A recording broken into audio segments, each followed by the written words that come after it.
Terry Hayes, Eyes Wide Shut, Beyond Belief. What's up? I literally just had someone come up to the table right now, but I wasn't finished. I wasn't done setting up, so kind of told them just to wait a couple minutes. But they kind of walked away. Hopefully they come back though. So we'll see. Yeah, I'm still setting up, as you can see.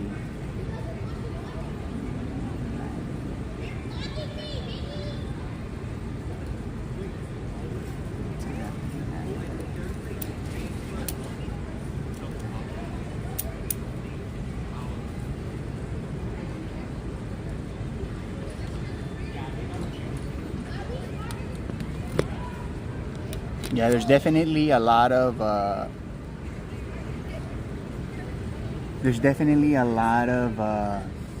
students here, high school students, I think, maybe even like middle school students, some very young kids, you could say, walking around. So yeah, usually the groups don't really stop again because they're usually giving them a tour. So yeah, we'll see how it goes. Hopefully that first group comes back.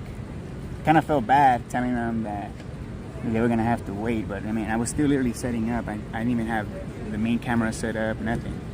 Okay, it looks like they might be coming back already, so yeah, we'll see how it goes.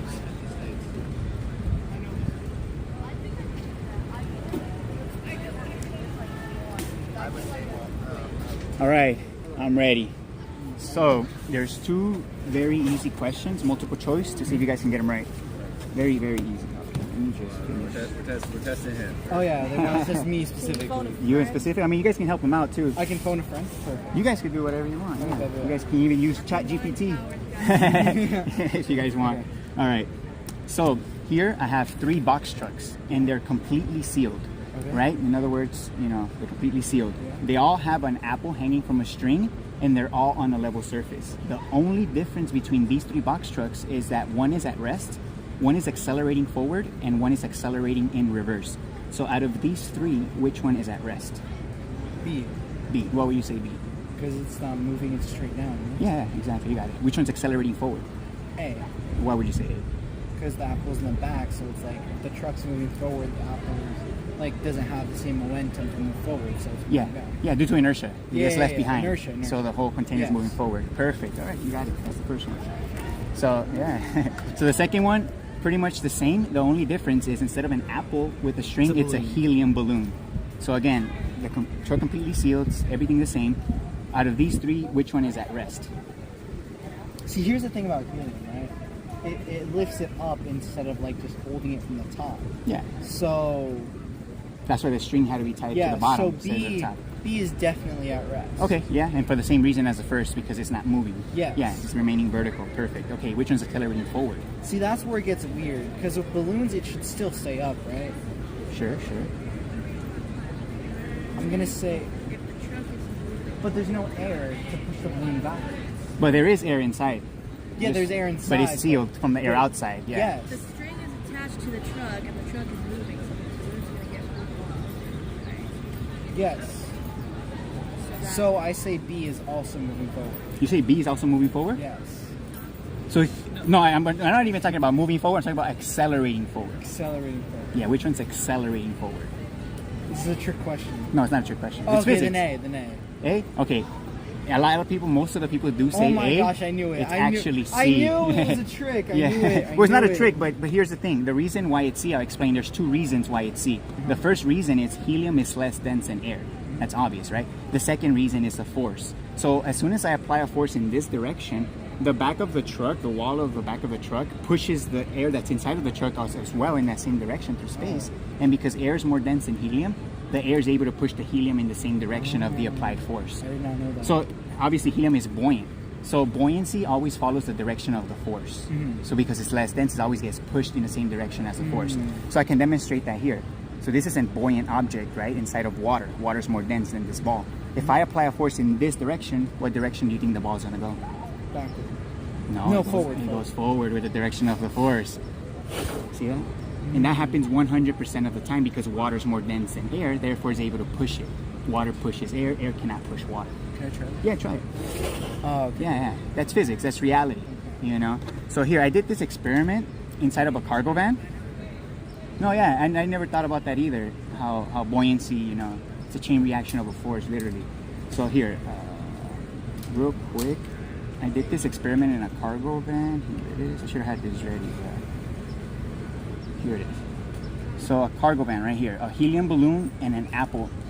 It's based on the principles of acceleration, right? Oh. What direction did I accelerate this cargo van? To the right or to the left? To the right. Exactly, because the helium balloon got pushed in that direction, showing you that the air is also being pushed in that same direction through space. Wow. Because that's the only way the air is able to push a helium balloon. That's crazy. Yeah, right? So one last question. If I have a helium balloon here on Earth and I release it, what direction does it go? Up. Why do you think it goes up? There's two reasons why it goes up. Helium is lighter than air. That's the first reason? And What's the second reason? do you guys know the second reason? Why a helium balloon rises.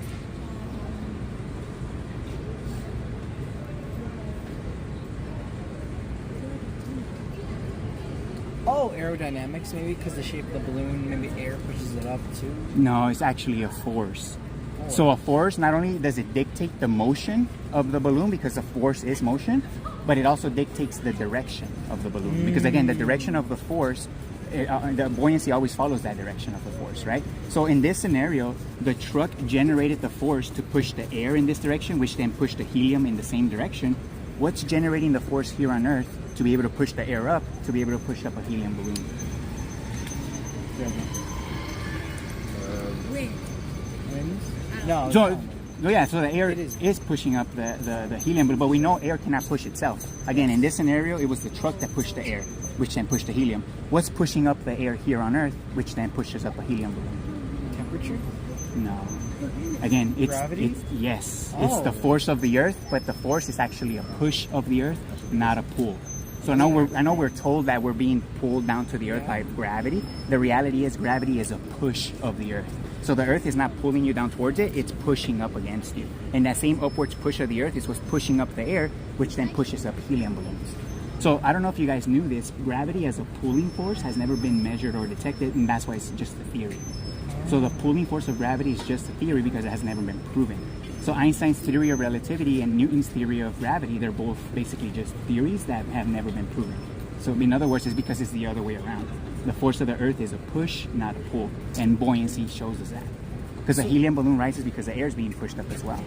Wait, so why do we get pulled down then by Yes, gravity? because your body has inertia. So your body resists force. So because you have mass, your body wants to remain in its position in space. So when the Earth pushing up against you, your body resists that push, and that's why you don't fly up, because your body is resisting. Wait, so our that. bodies are resisting the push of the Yes, Earth, and that's what gives us, that's inertia. Your body has That's inertia. why we stay on the Earth. Yes. That's so crazy. So when you accelerate in a car, you get pushed in the back of your seat, Yeah. right? But it's not you being pushed back to your seat, it's the seat pushing up against you. That's what's happening right now. We're not being pulled down to the Earth, it's the Earth pushing up against us. I get So- it, but it's also kind of But yeah, it is weird. You know, I don't know why. So this is the main reason why I'm doing this. You guys all believe the Earth is a ball, right? So you guys understand that on a ball, up is relative, right? So if you're standing here, up will be this way, but if you're standing down here, up will be in the opposite. In every direction away from the center will be up on a ball. If we could prove physically that gravity is a push of the Earth and not a pull, in other words, the Earth is literally moving up through space. If, again, the Earth was a ball, how can the Earth move up in every direction at the same time if it was a ball, if the Earth was moving up? It would expand. Yes, that means the Earth would expand. In other words, it would just explode, so it wouldn't work. So in order for people to believe in the ball Earth theory, they first have to believe in the theory of gravity being a pulling force, because if we could prove that it's the other way around and it's a pushing force of the Earth, then the whole globe Earth concept falls apart. Because the whole globe Earth concept is built on the idea that gravity is a pull.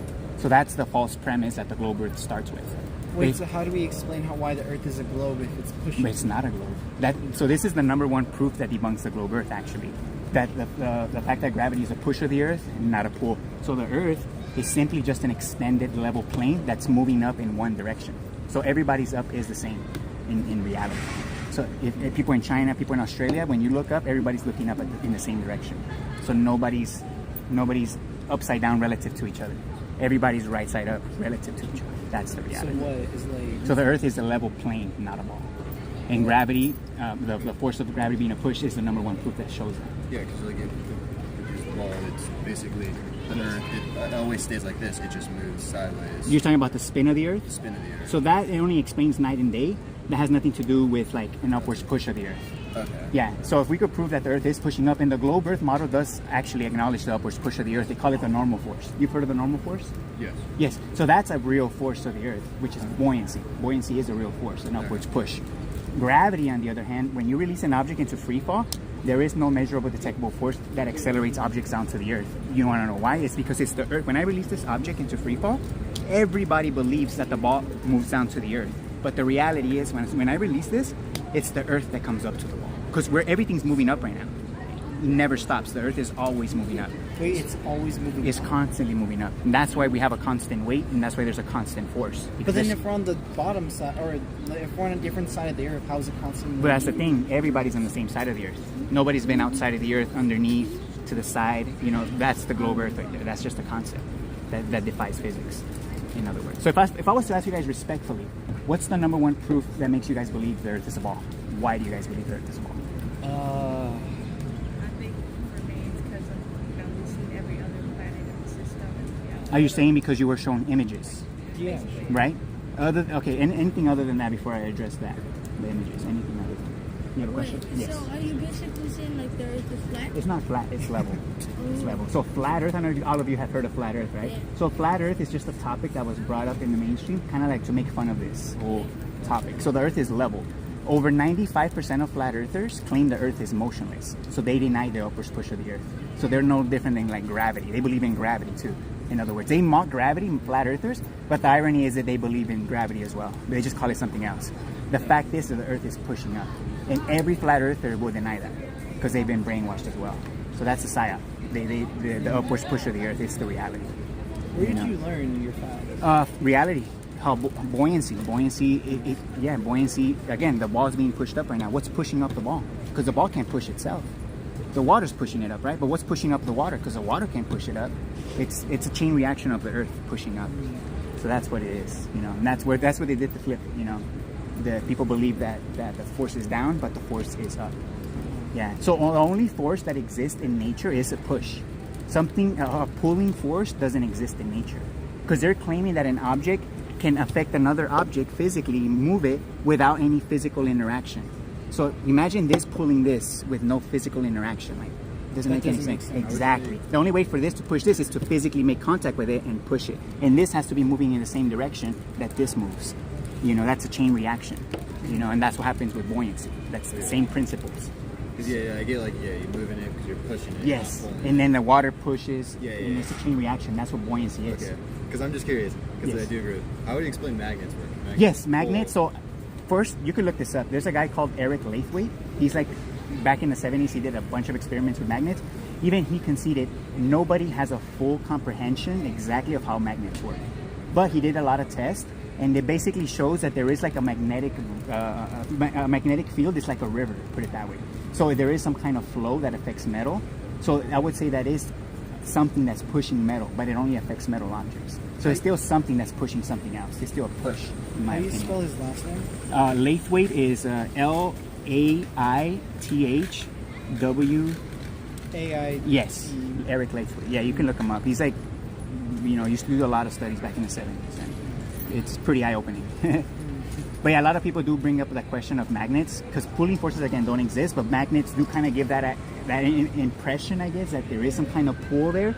But again, there is some kind of pressure difference going on there. Because when you bring a piece of metal to a magnet, you can feel the pressure increase, right? That's because there is something going on there, a physical interaction going on there. But to claim that physical interaction is happening here on Earth and affecting all matter equally, that's made up physics, in other words. That doesn't exist. So again, a pulling force of gravity doesn't exist. What about the 9.8 meters a second? Squared? Yes. That's what I was trying Yes. to remember. So From Cal. yeah. So they're measuring how long it takes for a free falling object and the Earth to meet, but they're not measuring what's going towards what. So is the object moving towards the Earth, or is the Earth moving towards the object? So they're just measuring that gap. So they're measuring a deceleration, in my opinion, of the object in free fall. So that's a deceleration rate, 9.8 meters per second. It's a deceleration rate. You know, not an acceleration. Because here's the thing, you don't want to know how easily we debunk a pulling force of gravity? So everybody's cell phone has a built-in accelerometer, and that accelerometer detects acceleration or a force, in other words. So that accelerometer enables your smartphone to be able to turn it into portrait and landscape, and it flips accordingly because that accelerometer detects the vertical force of the earth. But that's the thing, the force is up, not down, and this is how we can prove it. If you download an accelerometer app on your phone, you're able to detect the acceleration of the phone. In other words, if it's at rest and you accelerate it in this direction or in this direction or in any direction here on Earth, it's going to detect that increase in force, right? However, if I have it at rest and I release it into free fall and people claim that it accelerates down, it should increase the acceleration, right? But guess what happens? It goes from 1G to 0G. So the phone detects a deceleration in free fall, not an acceleration. And I'm not making that up. Anybody can test this for themselves.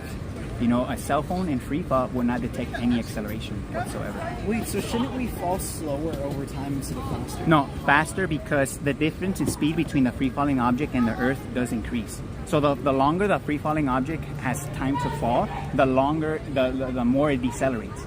The more it decelerates, the greater is the speed difference from the Earth and that object's going to be.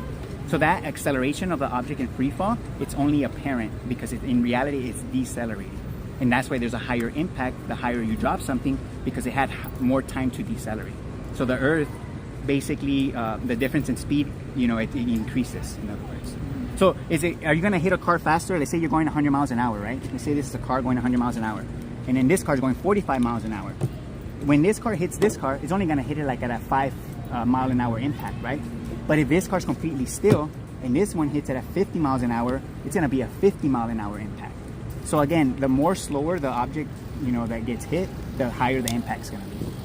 So, does that make sense? Yeah. Yeah. So the higher you drop something, the higher it's gonna, and more time it's gonna have to decelerate, and that's why there's gonna be a higher impact of the Earth. Oh shoot. Yeah.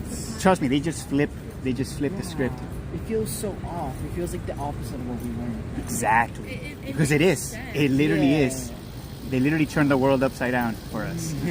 Literally. When did you learn about this? 10 years ago. 10 years ago? Yeah. How So old are you? 34.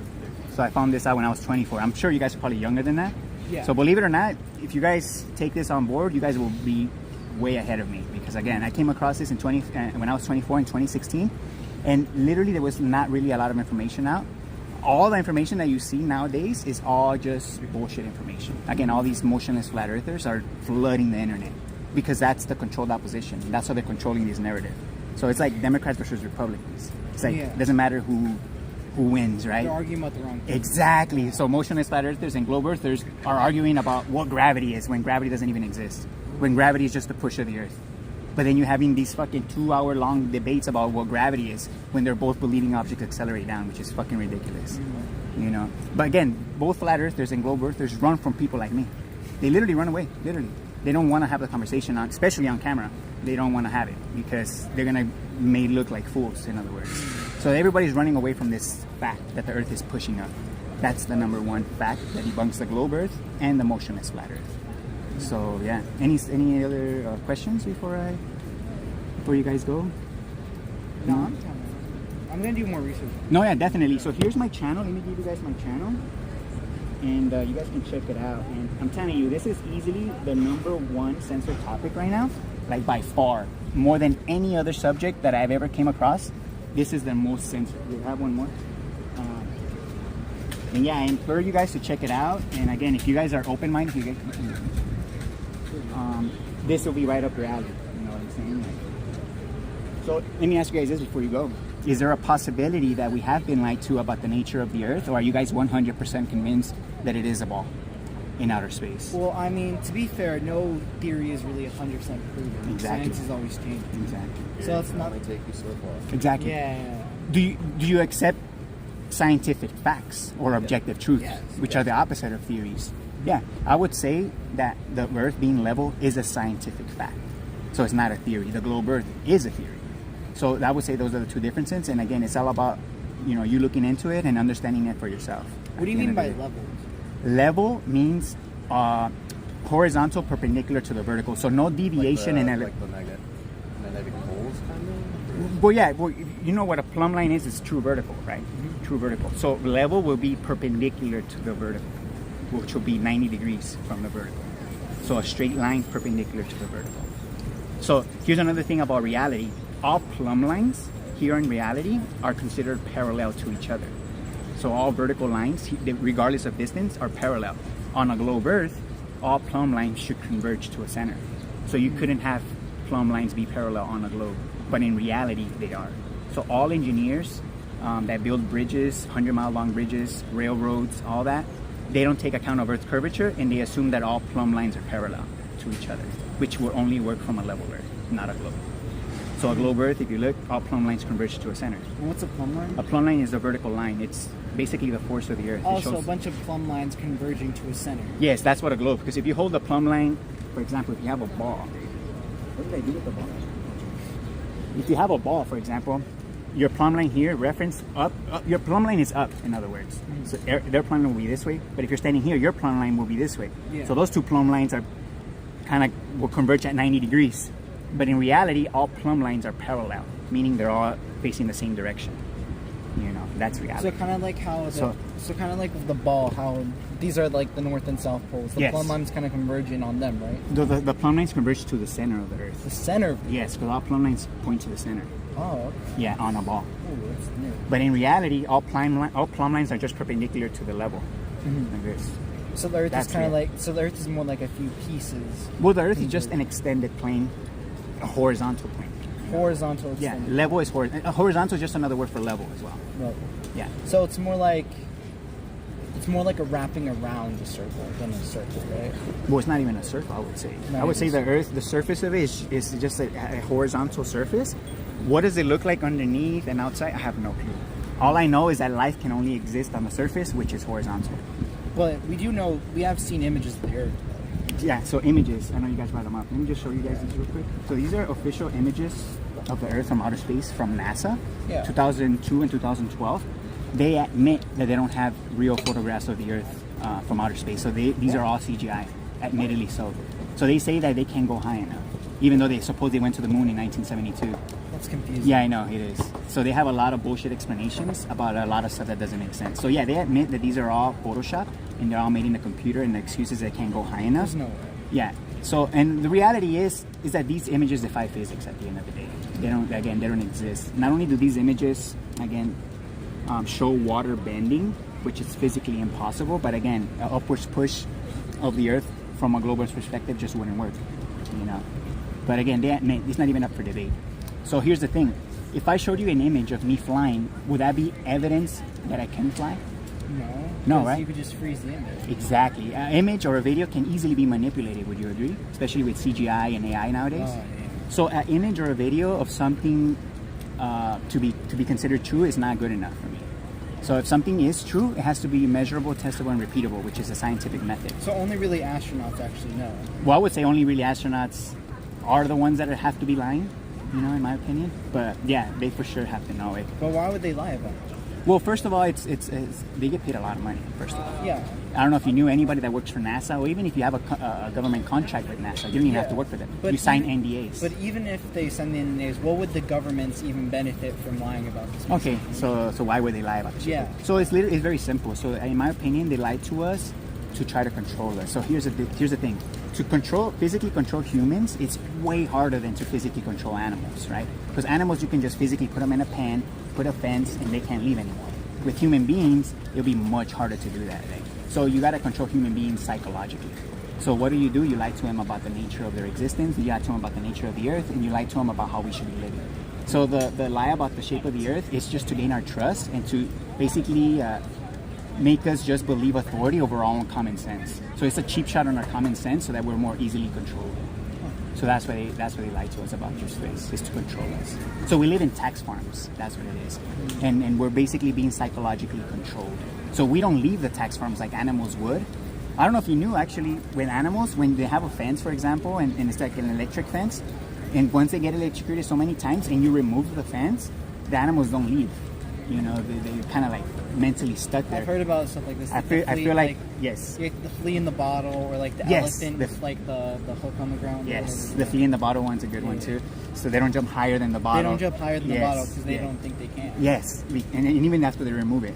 Yeah, so human beings, I believe, is the exact same thing, and that's why they lie to it, because it's a psychological attack. That's what it is. That's what they lied to us. So yeah. So what do you guys think? You think this is something important to look into? For sure, yeah. Yeah, definitely, I'll right? definitely look at the brochure. No, yeah, definitely. So now, man, I appreciate the chat, and yeah, I'll What's be your here. name? What's your My name? name's William. William. It's on the Andrew. flyer. Nice to meet you. Yeah, you guys take care, man. Appreciate the chat. Nice to meet you. All right, take care. Have a good day. I mean, you too.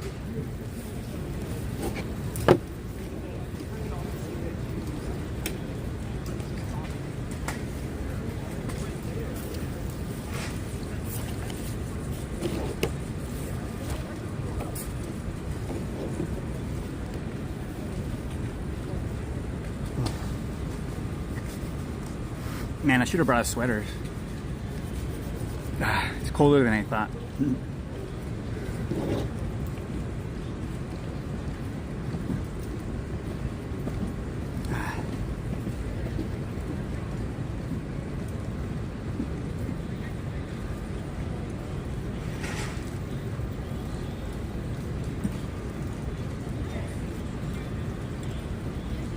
What's up, Nat? Manuel? Beyond Belief? Nasi Frippos? Simon? Sir Turtle Otter?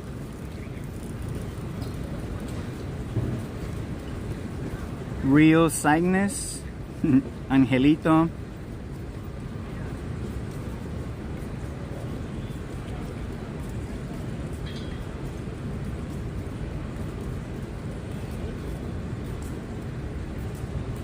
Creality Podcast? And Martin Allen, what's up, everyone? And everyone else watching, what's up? Thanks for being here. Yeah, it's been what, 3 weeks since the last time I went out. So it's been a little while. That's for sure. I mean, what, like 3 weeks on the internet, 1 month on the internet, it's what, like a year, right? If something's a month old on the internet, it's like a year old in reality, right? That's how it works. So I've only been gone for 3 weeks, but it feels like 3 months, huh? That's internet time right there.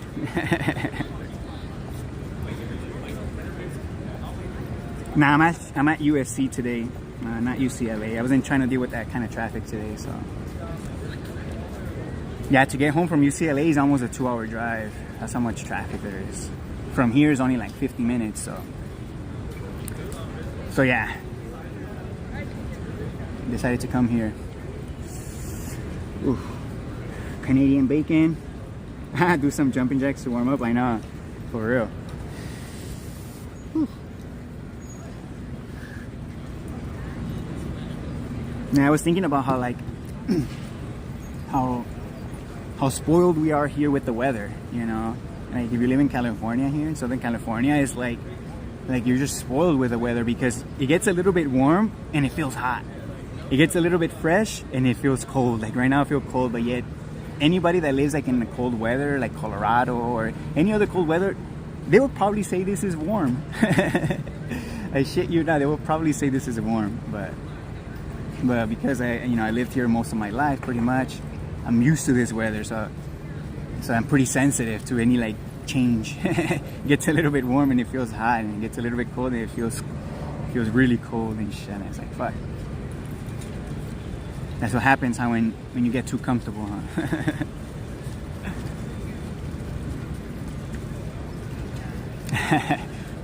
Plum bobs aren't parallel in Globetardia.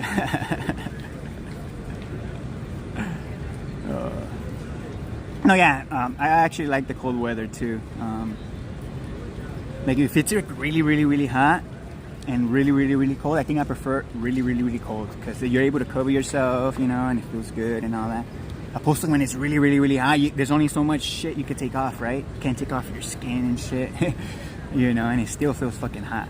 So again, the cold can be more manageable, in my opinion, a little bit more manageable. But yeah. Oof. I honestly didn't think it was gonna be this fresh. I'm not even gonna say cold, but this fresh.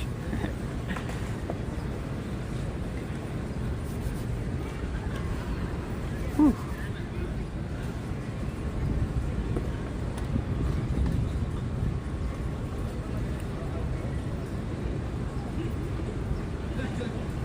Here in Wyoming, I'm already burning wood in the stove.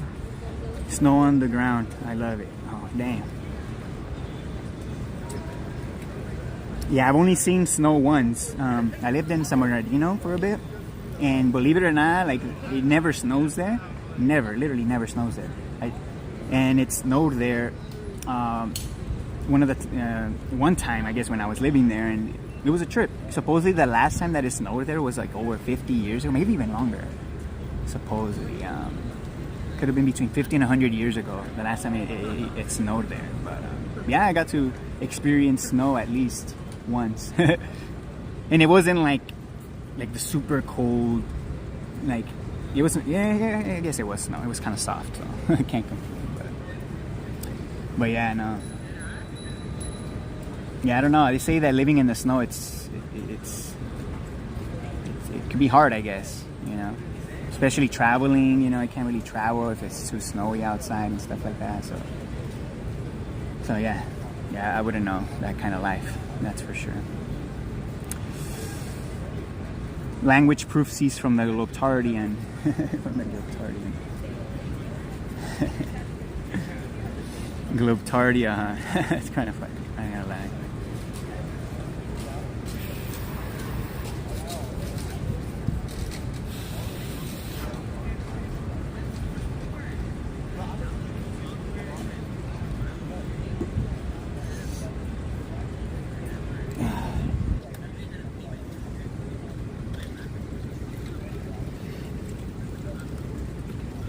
Yeah, there was a group of, I think they were high school students that came up to the table while I was talking to the other group.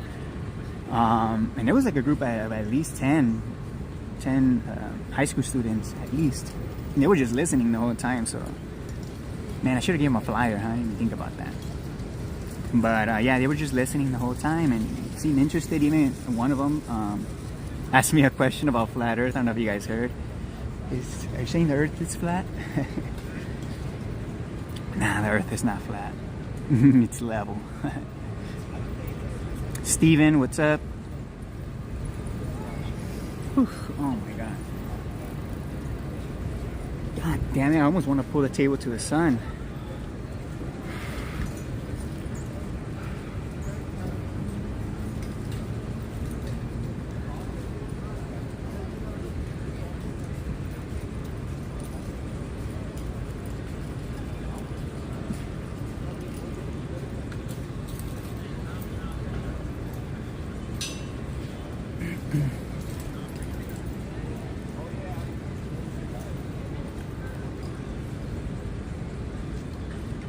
Words and wands make it true.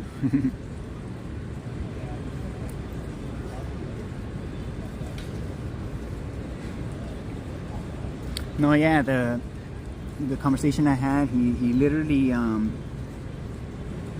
he basically realized, like, holy shit, everything you're telling me is basically the opposite of what we've been told, right?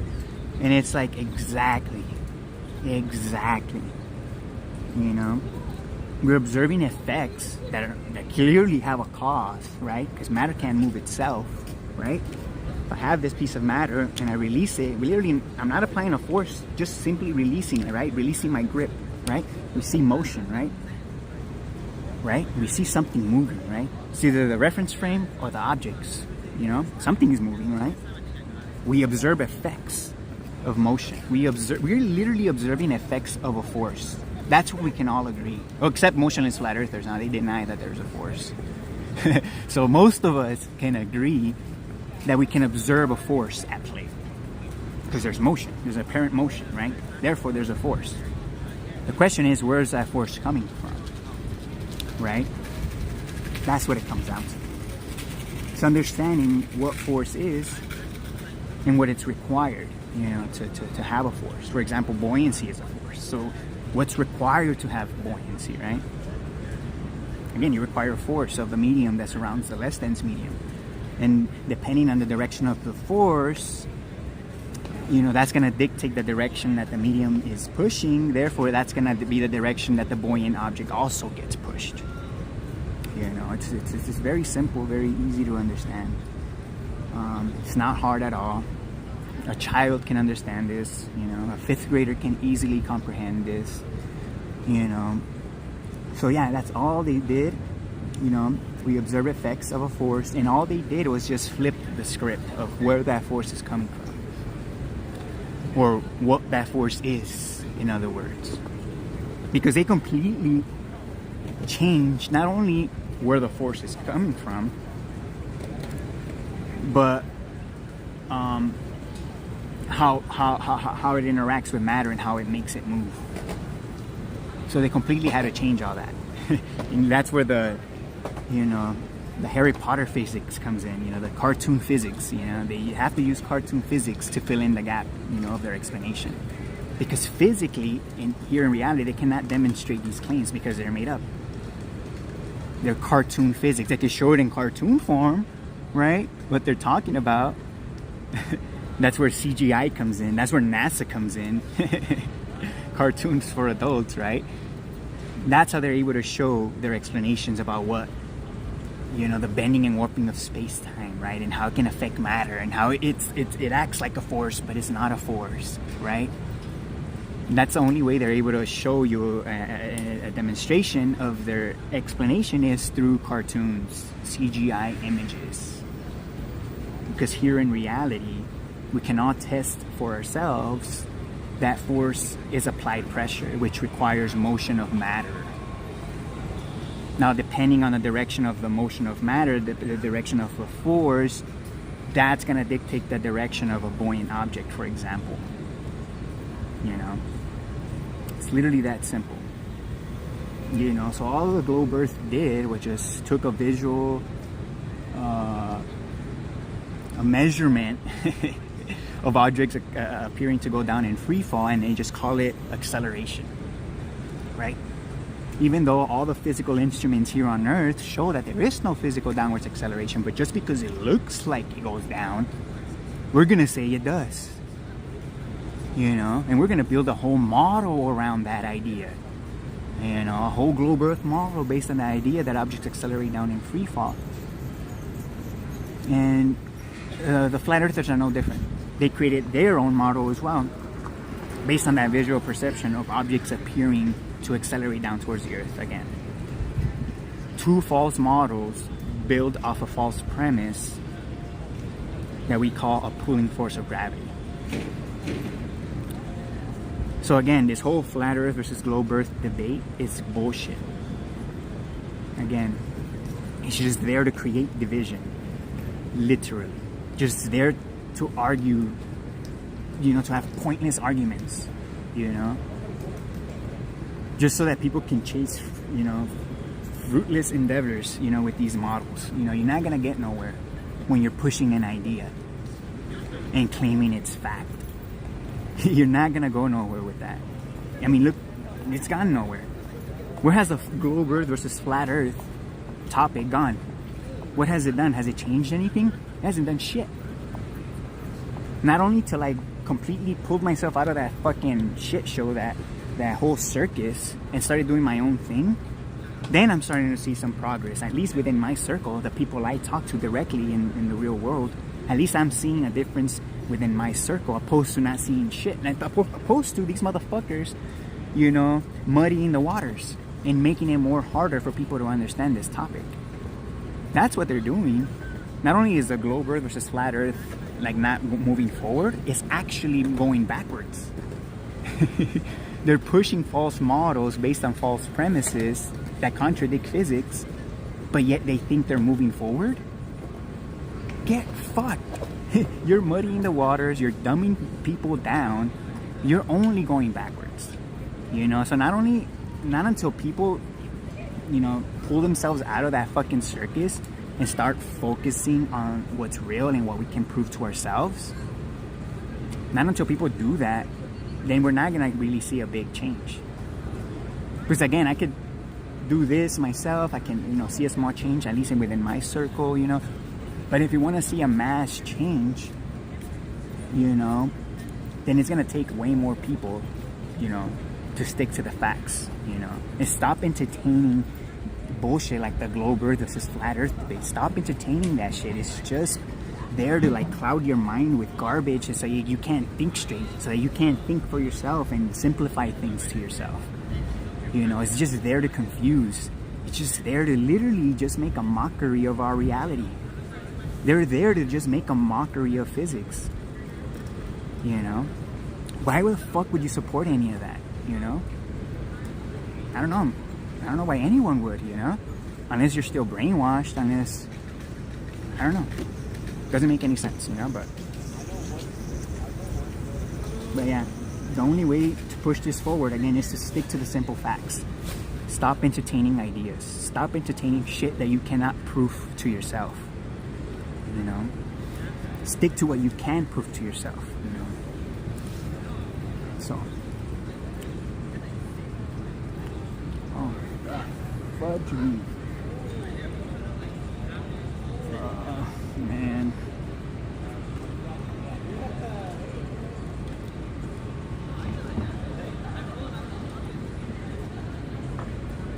Yeah, I almost want to move all my shit over here. Look.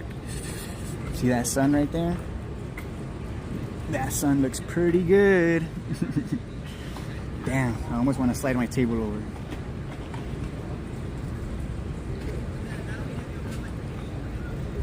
Damn it. I should just do it. Alright, I'm gonna do it. Give me 1 second. I'm gonna remove everything from the table and I'm gonna go ahead and slide it. Do it kind of quick. Oh my god. Hopefully it doesn't fall. Shit. Okay.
Alright, that wasn't too bad.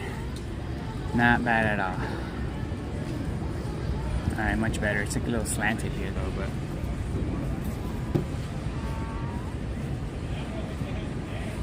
I think fucking fix this.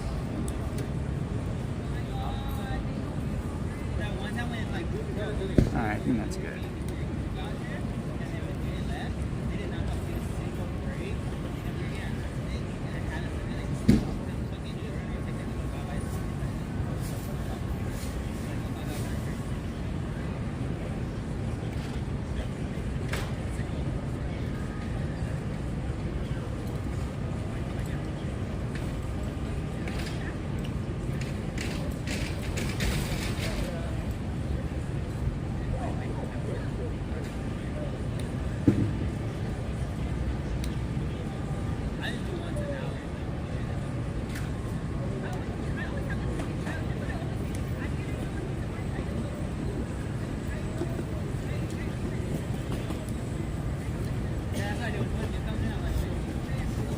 Real Cygnus. Explain any single sunset as per basic geometry. So you know exactly how big the sun is, how far it is, how it works, what it is, you know, so you know the whole, you know what the sun is, you know, so to be able to make claims about it, right? that where you're going? Real Cygnus? You're trying to look at the sun to try and prove the shape of the earth? Is that the logic you're using? It's a pretty weak argument. It's no different than saying, look, the sun's a circle, therefore the earth is a globe.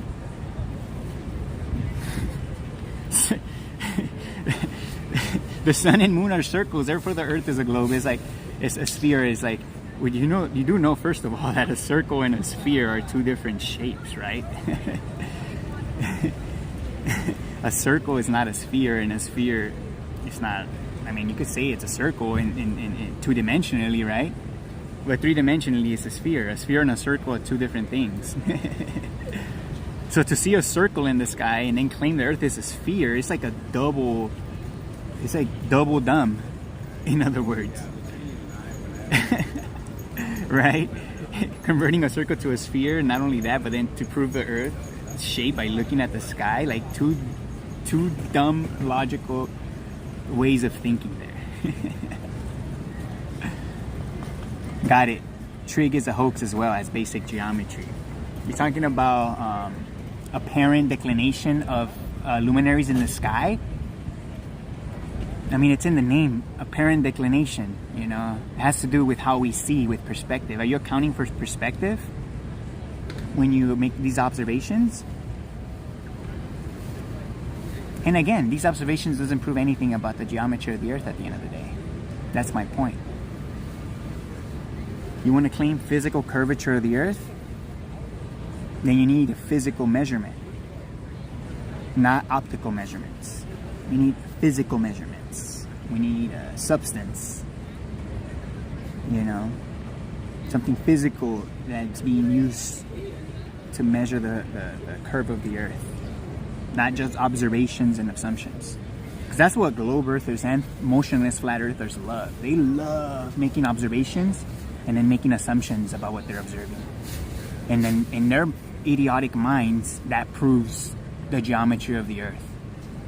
You know, that's globe earthers and motionless flat earthers, right? They look at something, they make assumptions about it, and then that proves their model. Like fucking morons, fucking idiots. Like, fuck, you fucking deserve to be fucking lied to, you know? Like, you know, fuck. I hate saying that, but damn it, like, it's fucking true though. Like, if you really like are hell-bent on defending that kind of thinking, that you deserve to be taken advantage of. You deserve to be a fucking moron. You know what I'm saying? Like, especially if you have someone showing you, you know, things that contradict that kind of mentality, or somebody that highlights how stupid that way of thinking is, and you still think that way. No one can help you at that point. No one can help you. You gotta help yourself, you know. It sucks, but that's the reality. No one can actually really help you. You can only help yourself, especially when it comes to understanding things for yourself, you know. No one can understand things for you. You can try and explain it, they can try and simplify it, you know. But if you just don't get it or just don't care, and then you just keep repeating your same old ways of thinking, then that's a personal issue at that point, you know. Literally.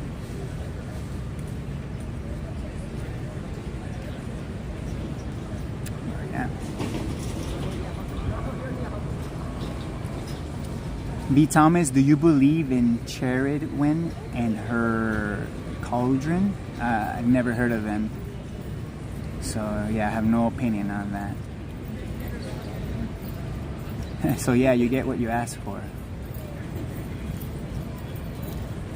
Hi. What is this? So I have two very easy questions to see if the students here can get them right. Multiple choice. Yeah, very easy, very easy.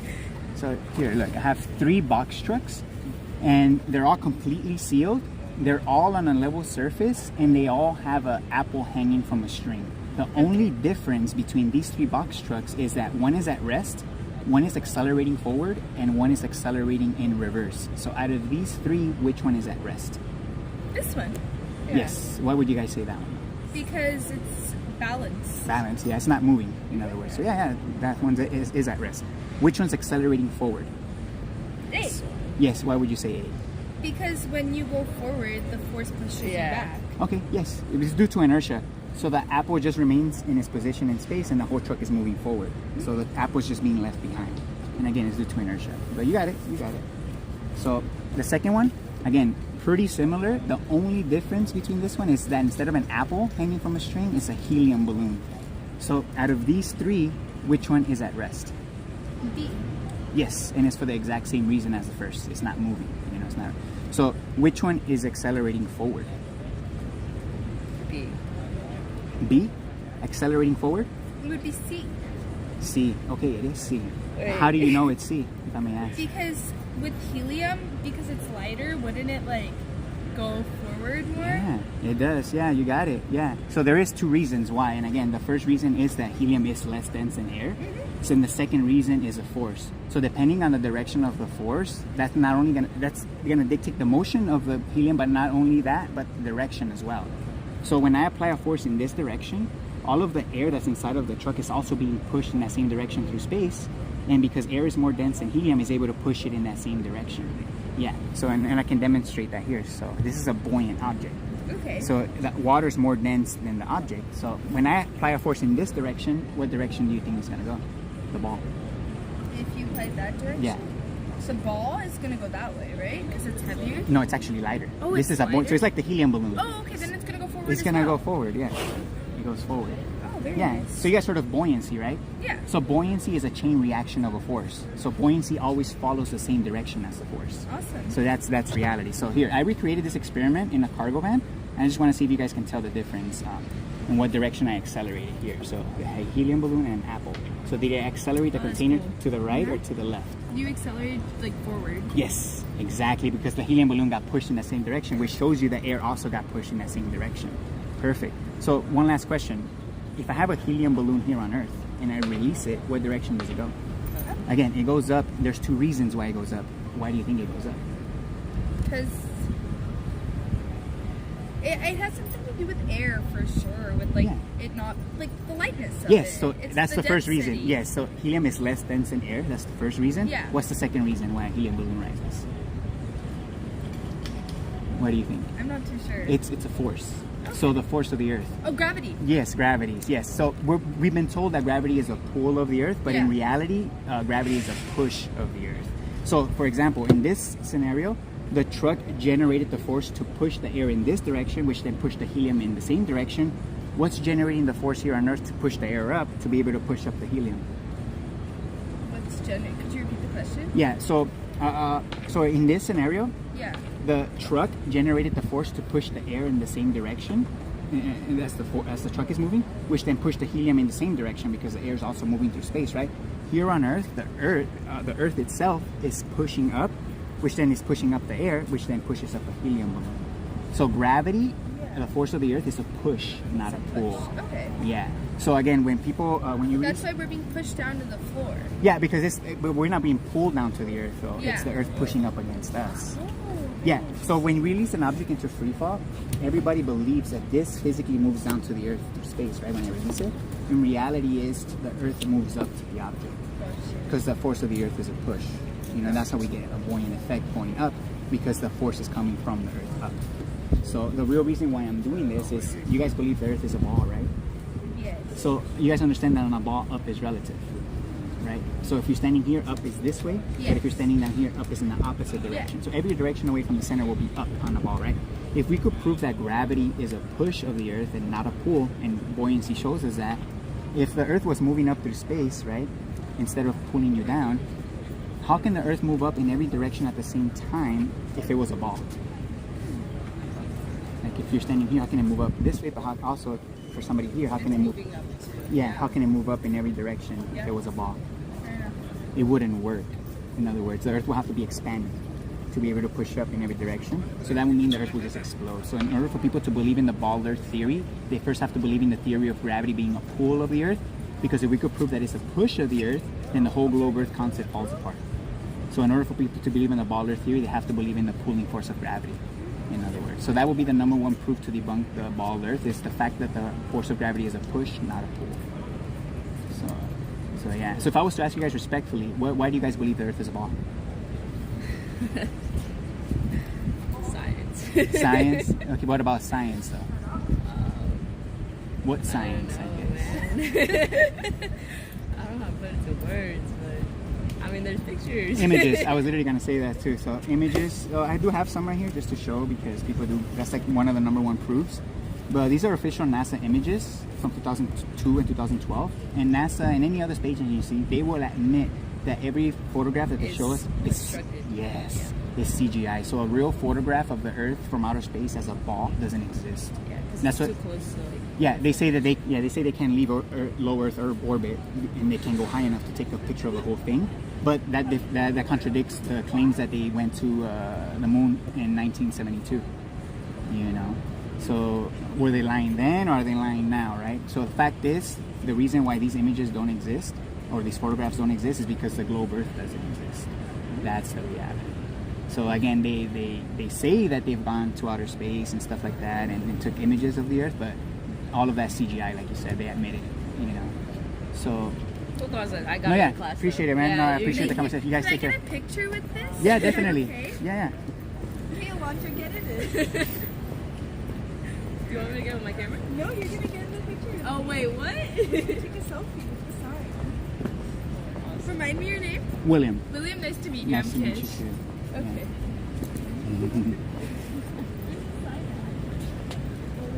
There it is. All right.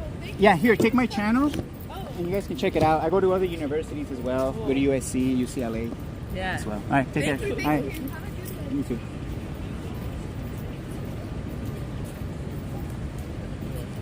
Hey, what's up, man?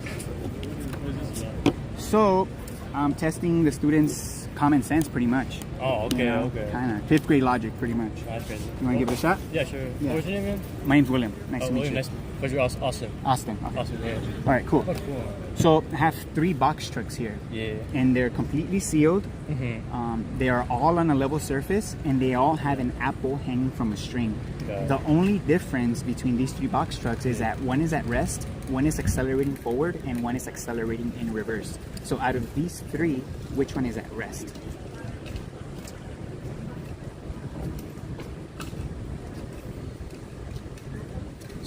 Yes. What would you say now? Because like I think logically speaking, it would either like go back or forward depending If it on the was way it moving. moves. Gravity, I can't really do that with rest. Okay. Certain physics, I guess. so. Sure, so it's because it's not moving. Yes. Pretty much. Yeah. Yeah, right? Yeah. Logically, Yeah, yeah. logically, exactly. Yeah, you know Which exactly. one's accelerating forward? Forward. Yes, how do you know that? Considering? Basically, in order to accelerate forward, it has to go from the back and kind of go this way. But this thing is, looks like it's kind of going forward, but most likely it's going backwards because it's the top of its path in a way. If that makes sense. Yeah. So this one, it's accelerating forward exactly, but Yeah. it's due to inertia, the apple gets left behind. So the whole container moves forward, and the apple, forward. yeah, Apple. because of inertia, it just gets left behind. Yeah, that's the inertia. Yeah, Okay, inertia, that makes sense. exactly. So yeah, this I mean, one. look, I could have went with this one, but then I realized that this one must be like. Yeah, because right. if you're in a Yeah. car and you hang, like say, a ball from yeah. the roof and you accelerate, that ball is gonna appear to swing back. Yeah. Yeah, and that's because Yeah. the container's moving forward and the ball's being left behind. Oh yeah, that too. That Yeah, too. yeah. That makes sense. Yeah. And again, it's due to inertia, pretty much. But yeah, you got it. You got So it. the second one, Yeah. pretty similar. Uh-huh. The only difference, again, instead of an apple, I Yeah. have a helium balloon inside. So out Oh, of these okay. 3, which one is at rest? I rest. Yeah. Yes, and it's for the exact same reason Same as reason. the first. Yeah, because it's not moving, pretty much. It's Oh, I vertical. see. The Yeah. vertical. Yeah. Makes sense. That makes sense. Which one's accelerating forward? This one? No, actually, for this No. one, it's actually C. But majority, the majority of people do pick A, but the Oh, that's reality is crazy. C. What's the reason? Yeah, can you like Yes, explain? there is 2 reasons why yeah. it's C. So Yeah. the first reason, Uh-huh. helium is less dense than the air that surrounds it. That's the first reason. Oh, The second reason is a force. So depending on the direction of the force, that's the direction that the balloon's gonna react. For example, when I apply a force in this direction, all of the air that's inside of the truck is also being pushed in that same direction through space, and because air is more dense than helium, Yeah. is able to push the helium in that same direction. I see. Yeah. So that's because it's buoyant. So that's what yeah. buoyancy is. It's a chain Force, reaction yeah. of a force. Oh, okay. Okay. Yeah. So again, I have a buoyant object here. Yeah. This ball is less dense than the water that surrounds it. So Oh, it's yeah. buoyant. So Buoyant. if I apply a force in this direction, what direction do you think the ball's gonna go? Oh, this way. Yes. I see. It goes forward. So the ball is basically like operating its own different like philosophy and like different. Well, theory. it's actually subject to the direction the water moves. Got it. So if I push the yeah. container in this direction, the water Yeah. is also being moved. So- And because water is more dense, yeah. so this reacts to the direction of the water. Direction. So that Yeah. the same. And same thing with the helium balloon. It reacts to the direction of the air. That's interesting. Okay. Yeah. I didn't know. Does that make sense? Yeah. That's Perfect. cool. Wow. Yeah. That's what buoyancy is, a chain reaction of a Buoyancy. force, and it follows the direction of the force. So here, I recreated this experiment in a cargo van with an Yeah. apple and a helium balloon. Oh yeah. Did it accelerate to the right or did it accelerate to the left? The right. Yes, exactly, because the helium balloon got pushed in that same direction. Yeah. The pink one. Yeah. And the apple got left behind. I see. The whole container Oh. moved this way. So the balloon basically goes with whatever's in like around it, basically. Yeah, the balloon goes. Yeah, It's it goes in the same buoyancy. direction the air is being Got pushed. it. That makes, that's cool. I didn't know. No, that. yeah. So here's one last thing. Yeah. One last question. Yeah. If I have a helium balloon here on Earth and I Yeah. release it, what direction does it go? A helium balloon. Oh, you just release it. Yeah, I just release it right here. What direction does it go? Does it go left, right, down, or up? A helium balloon. Right. Is it based on wind? Let's say we're inside of a building. There is no Okay, wind. There's no wind. Okay. And I just have a helium balloon and I release it. What direction does it go? Right. No. If we're just Yeah. standing here, right, and we're holding Oh, a helium balloon, yeah. and we release it, what direction does the helium balloon go? Does helium balloon rise or no? Does helium rise? Yeah. Yeah, of helium balloon will course. go Yeah. up. Yeah, I see what you're No, saying. yeah. So helium balloon will go up. Yeah. There's two reasons why a helium balloon rises. Yeah, Do you yeah. know why? It's because air is less dense than More dense more dense. than helium. Yes, that is the first reason. What's the second reason why a helium balloon rises? Honestly, I'm not sure about the second part. Yeah, the second part is a force. Yeah. So again, I see. in this scenario, okay, yeah. the force was generated by the truck, which pushed the air in this direction, which then pushed the helium in that same direction. Okay. What's generating the force here on Earth to be able to Yeah. push the air up, to be able to Yeah. push up the helium? Oh, sorry, you're asking a question? Yeah, that's the question. What So was right your- in this scenario, yeah. the truck generated the force to push the air in this direction, Yeah. which in result pushed the helium in the same direction, I right? see. Because Yeah. helium reacts to a force. Yes, yeah. Here on Earth, what's generating the force to be able to push the air up, to be able to push up a helium balloon? Because the helium balloon is being pushed up by the air. But what's pushing up the air? Is it inertia? No, it's actually the force of the Earth. But the force of Really? the Earth is a push, not a pull. Oh, okay. So I know we've been told that when you release an object into free fall, there's a pulling force, Yeah, right, yeah. of the Earth. Yeah. The reality is, it's the Earth pushing up, not pulling down. So Oh, when you yeah, release an okay. object into free fall, this doesn't move towards the Earth. It's the Earth that's moving up to the object. That makes sense. It So pulls that it up backwards. yes, Yeah. so that upwards push of the Earth is what's creating the air pressure up, Yeah. and that's what's able to push up helium balloons because it's the literal motion upwards of the Oh, I Earth see. It's that's pushing up upwards. helium balloons, for example. That's cool. Yeah, because buoyancy is a Gravity. force. So I don't know if you knew, a pulling force of gravity has never been measured or detected. That's why it's Mm-hmm. Oh, just a really? theory. Oh, I didn't Because know the reality is, it's the force of the Earth is a push, not a pull. So that's the reality. That so makes the, a lot of sense. Yeah, so the Earth is literally pushing up against you, not pulling you down. So here's the against- real, yeah. So here's the real reason why I'm doing this. Yeah. You believe the Earth is a ball, right? that. Yeah. You understand that a ball up is relative? So if you're standing here, up Sorry, is what? this way. But if you're standing Yeah. down here, Oh. up is this way. Yeah. Of course. In every direction away from the center will be up on a ball. Oh, So if you're standing sorry, here, what's- up will be this way, right? Yeah. Like this. Oh, yeah, But if you're yeah. standing here, up will be this way. Yeah. You know, in every direction away from the center is up on a ball. Yeah, of That's course. why it's relative. Oh, yeah. I If didn't we do could, this, yeah. if we could prove that the ground, the Yeah. Earth itself is pushing up, literally Yeah. moving up through space, Uh-huh. how can the Earth move up in every direction at the same time if it was a ball? So there's a force coming from the inside. Well, the force is coming from the Earth itself, I literally see. moving. That's the force, the Earth moving up. So if the Earth was moving up this way, for example, for somebody here, but then it was Yeah. also moving up this way for somebody here, how can it move up in both directions at the same time? It's gravity. Yeah, but the gravity they're claiming is a pull, but again, the reality is it's a push. But the fact is that if we could prove that the force of the Earth is a push, it wouldn't work from a globe. Because the only way it would work, that would mean the Earth will have to be expanding to be able to push up in every direction at the same time. Yeah. It's like inflating a balloon. Yeah. It starts expanding, which means Everywhere. it'll explode, which wouldn't work. No. So in order for people to believe in the ball Earth, they Yeah. first have to believe in the theory of gravity being a pull. Because if we Yeah. could prove that the Earth is pushing instead, Yeah. then the whole globe Earth falls apart. So that will be the number one proof to debunk the globe, is the fact that gravity is a push of the Earth, not a pull. Because again, I see. that Like wouldn't work back from up, I know what you're saying. Yeah. Yes, Okay. yes. That's So, good. so if I was to ask you respectfully, why do you believe the Earth is a ball? I think that's what people I've been told. Okay, so it's what you were being basic- told. Yeah, knowledge. Yeah. So it's a Good question. consensus type of thing, Consensus, right? yeah. Yeah. Good Okay. point. Yeah, Yeah. that's basically why. Okay, so you Yeah. you were admit that you just believed it because that's what you were told, and you have nothing practical to show. Yeah, I mean, I've kind of looked into it a little bit, but that's like some theories, honestly. That's Yeah. but basically, So you've heard of the? it's easier. Oh, sorry. No, go for it. I was saying like if the world's like rounded, it matches the idea of like logically, you know, like the ocean goes around and you can go like circumnavigate. Sure. Well, here's the Yeah, thing. sorry, what's that? 'Cause you believe the oceans bend, right? Sorry, what's that? You believe the oceans are bending around the Yeah, globe? yeah, So here's the thing. I'm just gonna show you one more proof yeah. Sure. before you go. Yeah, no So do you problem. know the radius of the Earth? No, I don't. All right. So this is the radius of the Earth. They tell us 3,959, Oh, and you can look this up. I didn't know that. This is not made up. This is what they Yeah, tell us. no, that's true. Yeah, so based on the radius of the Earth, we can calculate for the circumference, which is the distance around, Yeah, which is yeah. 24,801 miles. Yeah, yeah. So based on the numbers that they're giving us, using Uh-huh. a simple calculation, like the Pythagorean theorem, a Yeah. squared plus b squared equals c squared, we can calculate for how much curvature there should be using this formula. Oh. Yeah, so Yeah. in every mile, there should be curvature that increases. So in the first mile, there should be Yeah, 8 inches of 8 inches. curve. Second mile, 32 inches, and by the third mile, there should be 6 foot of measurable curvature. So how Yeah. how do we measure, right, for that curvature? Yeah, yeah. There's a very easy way.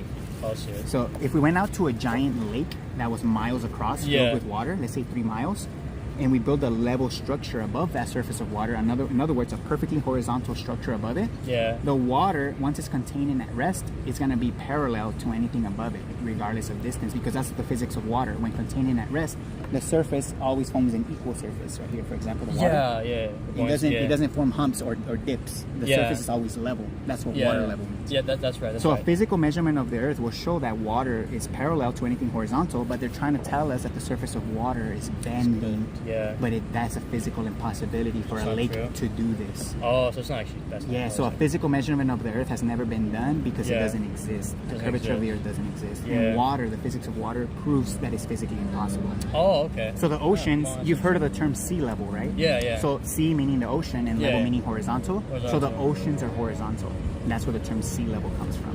Oh, Yeah, so the whole globe Okay. Earth, again, defies physics. it's like flat. Yeah. Yes, I know you what could you're say saying. it's flat, but in Yeah. reality it's level. Then I know what you're saying. Level. Yeah, because level is an orientation perpendicular to the vertical. Yeah. Flat is not an Flat. orientation. Flat could be a wall. You have a flat wall. No, yeah, But the correct term is that the Earth is level. yeah. Earth is level. It's level perpendicular to its motion, because that's the force. The vertical force is the Yeah. motion of the Earth.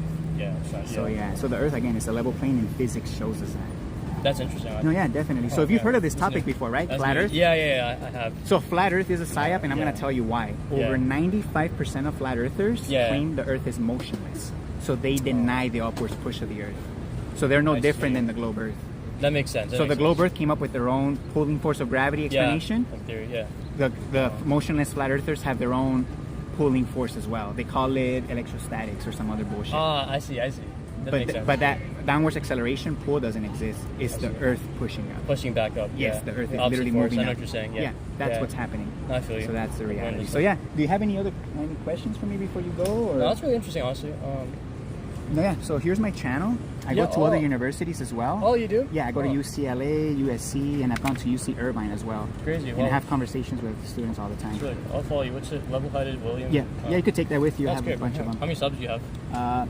To be honest, my sub count has been frozen for like the last year. You're good, It's no like worries. around 2K, but this is It's okay. my channel's super censored. It's not gonna grow anymore. So That's I'm just fine. doing this to just spread awareness No, it's to, cool. to people and Yeah. and hopefully, yeah, man, changes people. You know? Are you recording? Yeah, I'm recording. This Oh, one's live, it's- pointing at me though. You're good. Oh, I see. No, it's a cool idea. I didn't know you guys had your channel. No, yeah, no worries, man. Yeah, you can check Hey, it out and yeah, yeah. appreciate the chat. Yeah. Take Thank care, you, man. bro. Yeah, Yeah, no you too. worries.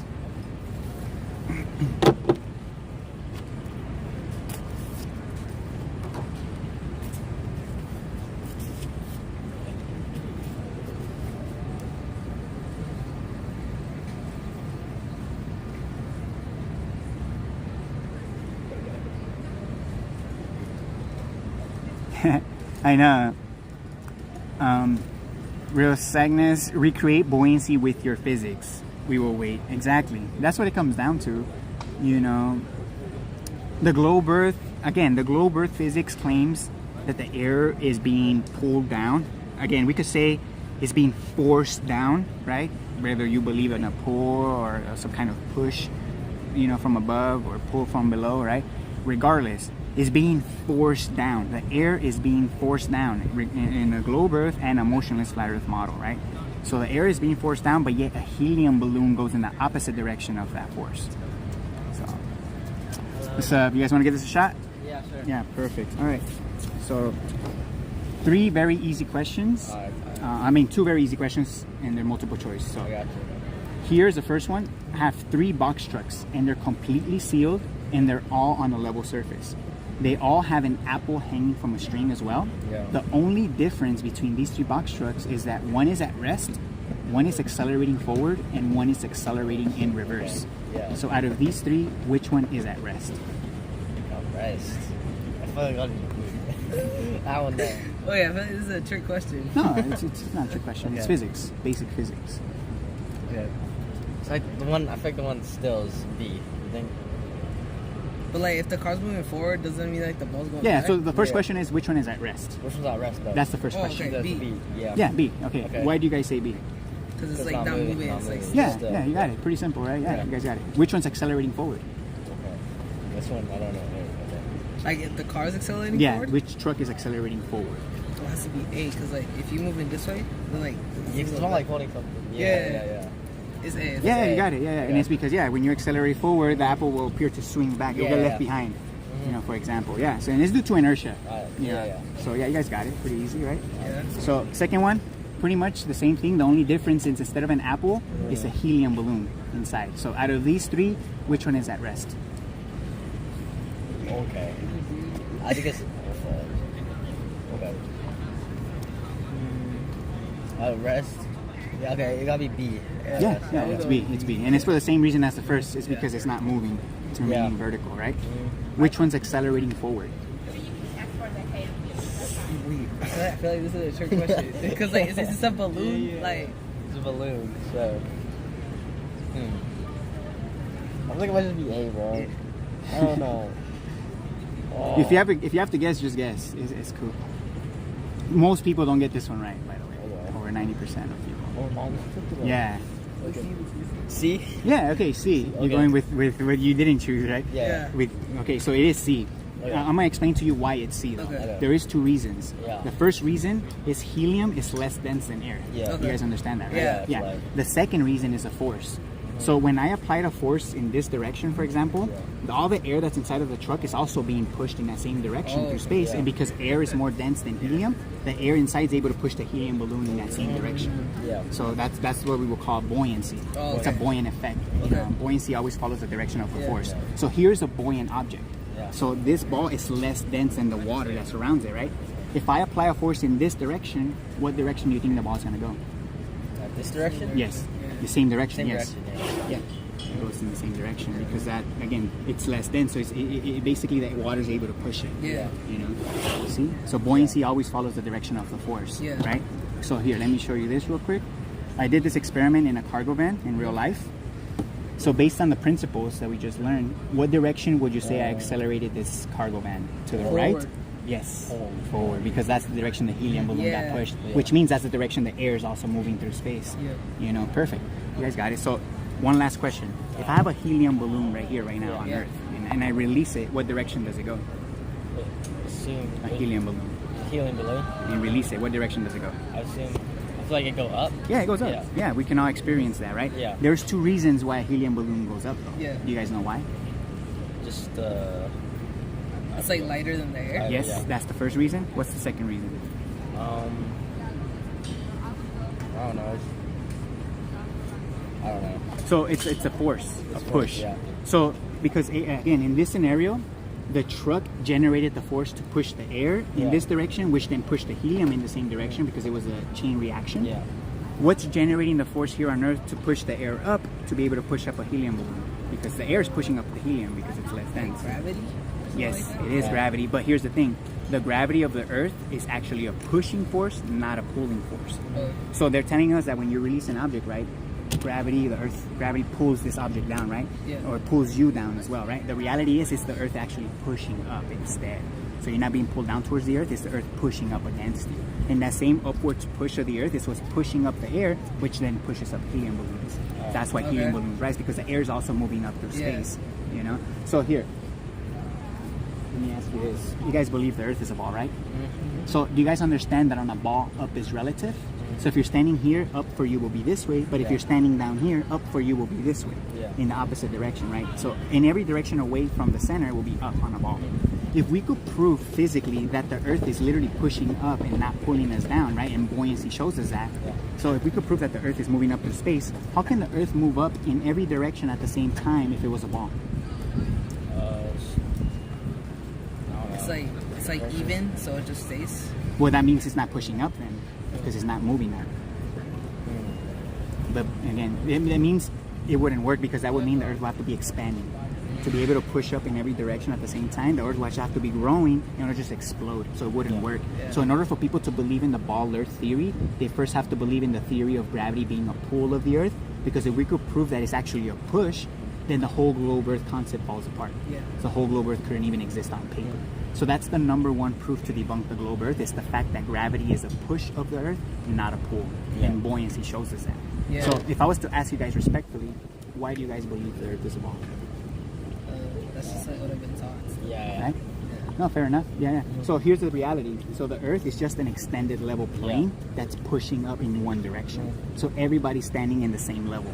So nobody's underneath, you know, No, yeah, opposite. yeah. So that's the reality. The Earth is just moving up in one direction because it's an extended level plane.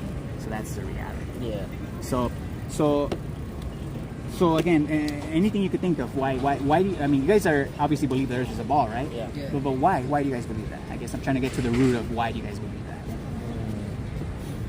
Is it just because you have trust in what you were told? Would you Trust. say? Yeah, Trust? and like whenever I search up like the Earth, like if I need to draw it, and like it shows like An it image? says It's like Yeah. a ball. A ball? Yeah. Okay, so yeah. So images like this, right? I have a few right here, like this, right? Yeah. Yeah. Yeah. So I don't know if you knew. So these are official NASA images, and they admit that these are all computer generated. They're all CGI. Yeah. So they admit that a real photograph of the Earth as a ball from outer space doesn't exist. Yeah. So these are all images, not photographs, and they admit so. So again, a globe Earth photograph doesn't exist. So yeah. So if I showed you guys an image or a video of me flying, would you guys believe I could fly? Like Superman? No. Why wouldn't you guys believe me? Cause like yeah, nobody. Well, could we say that defies physics? Flying? Human beings flying? Yeah, cause like. Yeah, that's physically impossible, right? So anyone that shows me an image of a globe Earth basically is the same thing. It defies physics. Even if you show me a video of it, I'm gonna know that it's computer generated or some kind of CGI, because that globe Earth defies physics. You know. So again, this is the biggest subject on Earth, the number one censor subject. It's what the Earth actually is. Yeah. So we've been lied to about what it actually is. Yeah. You know. And so what do you guys think? You guys think it's important to know if we are being lied to about the shape of the Earth, or you guys think it's something that is not important? I think like it's just like I mean, I feel like it's not too important. Okay, let me ask you this: Yeah. do you think it'll change philosophically how you see the world? Not really. No? Yeah. Not really. Fair enough. Fair enough. All right. Do you guys have any other questions for me before you No. guys go? No. All right. Here, you guys can take my channel. I have conversations with physics professors and with teachers, all as well, Yeah. and other students as well. You guys can check it out. all right. Thank All right, you. man. You guys take care, man. Thank you. All right.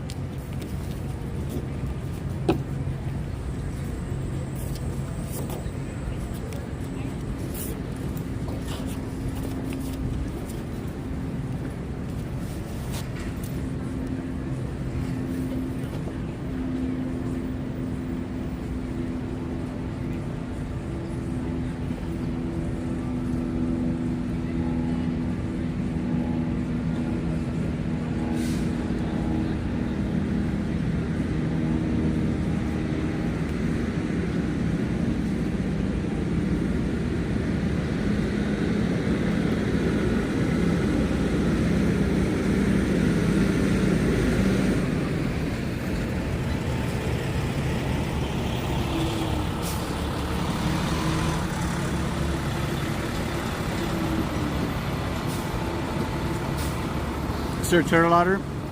An analog accelerometer tells us everything we need to know. Digital accelerometers are accurate for vector, but the numbers are plugged in and played from a false premise. Yeah, like the 9.8 meters per second, for example, that they input into an accelerometer, a digital accelerometer, that's just a value that they're giving 1G, or whatever force it feels, right? So whatever force it's feeling, they're just giving it a numeric value. You know, it's not necessarily that that's a real measurement, but they're just literally just giving it a numeric value, you know, at that point. Yeah, that's pretty much it. Again, a digital accelerometer will show you the direction of the vector 100% of the time. Again, an analog accelerometer will do the same as well. And that's basically the principles again. Because it uses the same principles, right? An analog accelerometer and a digital accelerometer. You know, a digital accelerometer does have physical parts in it, you know, that get translated into a digital screen, you know. That's what makes it digital. But at the core, a digital accelerometer is still a physical or an analog accelerometer at the core, because that's what is using to determine not only the when there's a force present, but also the direction of the force, you know. And then it just simply gets converted into numbers, digital numbers after that, into a screen, right? But again, the principles are all the same in between all accelerometers, because there's different kinds of accelerometers as well. You know, there's some accelerometers that use heat instead of rigid and loose parts. You know, they use heat. Other accelerometers like this that utilize buoyancy as well. You know, like you can use water. You know, air and water as well. You know, so again, there's different kinds of accelerometers that you can use, but they all rely on the principles of displacement. You know, and again, displacement relative to the direction of the force. When you have different states of matter in a container, for example, and you apply a force to the container, you're gonna have displacement of the matter within the container 100% of the time. That's the principles of an accelerometer. You know, all the matter that's inside of a container will react accordingly to the direction of the force based on their densities. You know, so again, all accelerometers run on those same principles. So.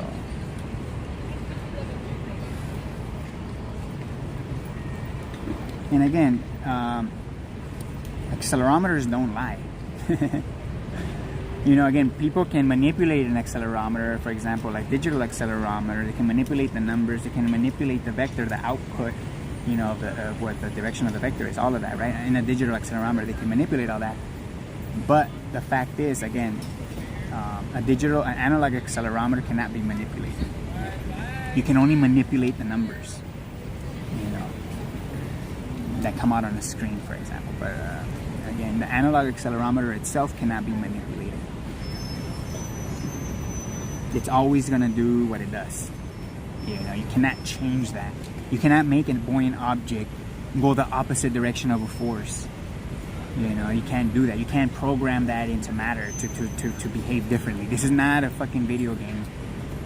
This is not fucking Minecraft or fucking GTA where you could just mod shit however the fuck you want. For people that believe that this is a simulation, right? For all those people, guess what? It's not. We cannot manipulate matter to do whatever the hell we want. Matter has to align with the laws of physics. You know, there is laws of physics for a reason here. You know, because we can't change that. It is what it is. You know. So yeah.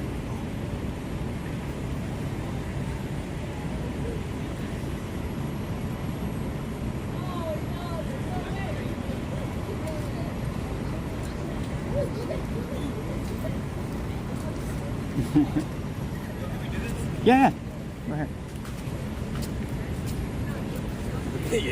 So yeah, two very easy questions, multiple choice. Again. So here I have, okay, they want to do it? Yeah, you guys can do it together, all together. I'm barely gonna start. All right, so I have 2 multiple choice questions. This is the first one. So I have 3 box trucks here, and they're completely sealed. They're all on a level surface, and they all have an apple hanging from a string. The only difference between these 3 box trucks is that one is at rest, one is accelerating forward, and one is accelerating in reverse. So out of these 3, which one is at rest? This one. Okay, you guys all agree? B, yeah? Why do you guys say B? Because it's not moving. Yeah, Yeah. pretty easy, right? Pretty obvious. Which one's accelerating forward? A. Yes, how do you guys know? On that one moving backwards. Yeah, it's due to inertia, obviously. So the whole container is moving forward and the apple's being left behind. So yeah, it's due to inertia. You guys got it, yeah. So the second one, pretty similar, but instead of an apple, it's a helium balloon. So out of these 3, which one is at rest? Yes, it's for the exact same reason as the first. There's no movement from the vertical. So which one's accelerating forward? A, right? C. C? Okay, it is C. Why do you say C though? Because it's moving backwards, but the balloon is moving forwards. But why does it move forward? No, this one is accelerating forward. This one is accelerating forward. The truck is This one's accelerating forward, and the balloon goes forward. But do you know why the balloon goes forward, though? That's the question. It's gonna be something with helium. On the thing with it being lighter than air. Yeah, there's 2 reasons, and that's the first reason. Yeah, so there is 2 reasons why this one is, the first reason is helium is less dense than air, and the second reason is a force, because you require a force for motion, right? So when I apply a force in this direction, for example, the truck pushing the air in this direction also pushes the helium because air is more dense than helium. So when the air is moving in this direction through space, it's able to push the helium in that same direction because air is more dense. So that will be a buoyant effect. Yeah, buoyancy is a chain reaction of a force, and buoyancy always follows the direction of the force. So for example, here's a buoyant object, right? This ball is less dense than the water that surrounds it, right? If I apply a force in this direction, what direction will the ball go? Same direction as the force, yes, because it's buoyant.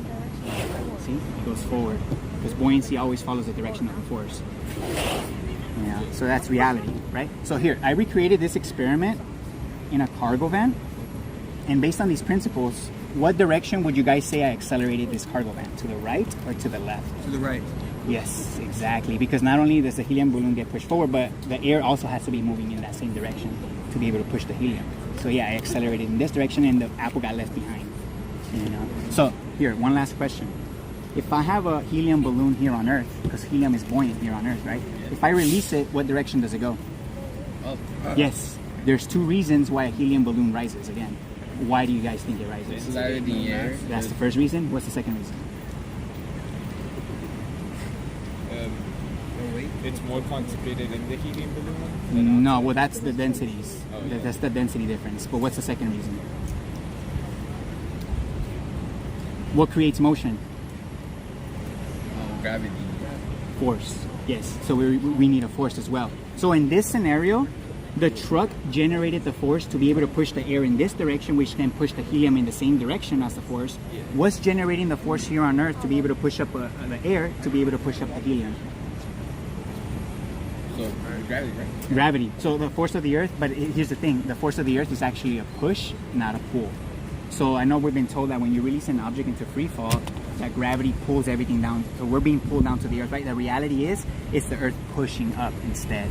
So that's where they did the flip. So gravity is a push of the Earth, not a pull, and buoyancy shows us that. So that upwards push of the Earth is what's pushing up the air, which is able to push up helium balloons. So I don't know if you guys heard of the normal force.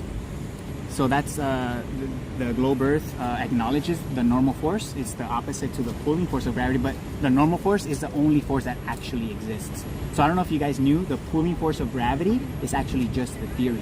So Einstein's theory of relativity is just a theory to explain why objects appear to go down, because there is no measurable force down. The force is up.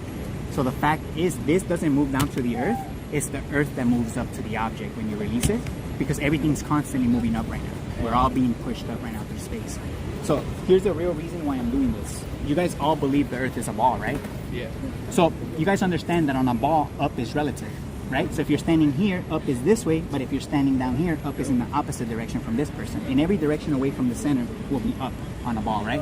If we could prove physically that the Earth is literally pushing up and not pulling down, and buoyancy shows us that, how can the Earth move up in every direction at the same time if it was a ball?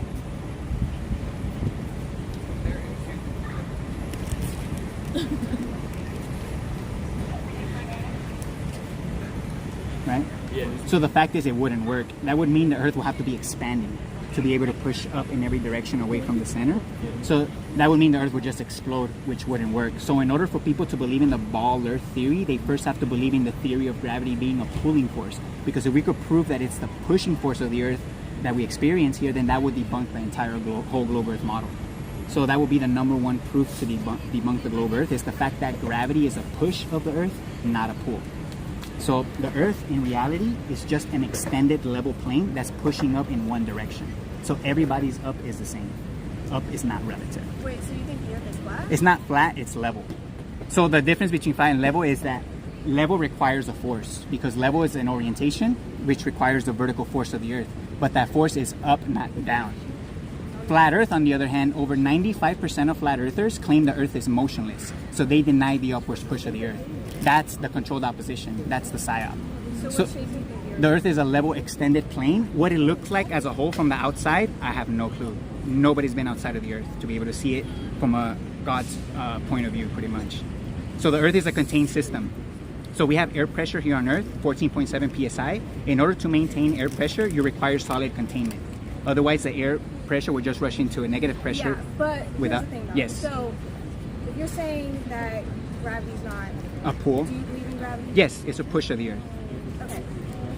not a So pull. Thank you. Yeah, no worries. You guys take care. acceleration due to gravity would be Acceleration in free fall you're talking about? yes. Yes, I would say that's deceleration.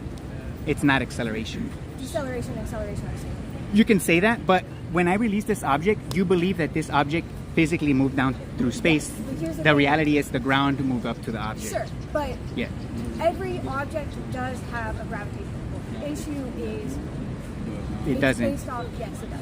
So Well, a downward physical force has never been measured or detected. That's why Einstein's theory of relativity is just a theory. a theory, a scientific theory, is something that is, we say it's a theory because it can always be improved, right? That's what a theory is. It can always be improved. That being said, it has been gravitational waves have been measured. I don't know if you know about LIGO, but gravitational waves have I've heard of them. Here, you guys can check out my channel. Yeah. You're posting this? Yeah, everything. yeah, So you know the laws of Newton's laws, right? yeah. Everything has an equal opposite reaction. Yeah, so the laws of... So when yeah. I You guys can take that with you. Oh, you're live right now. Yeah, right, yeah.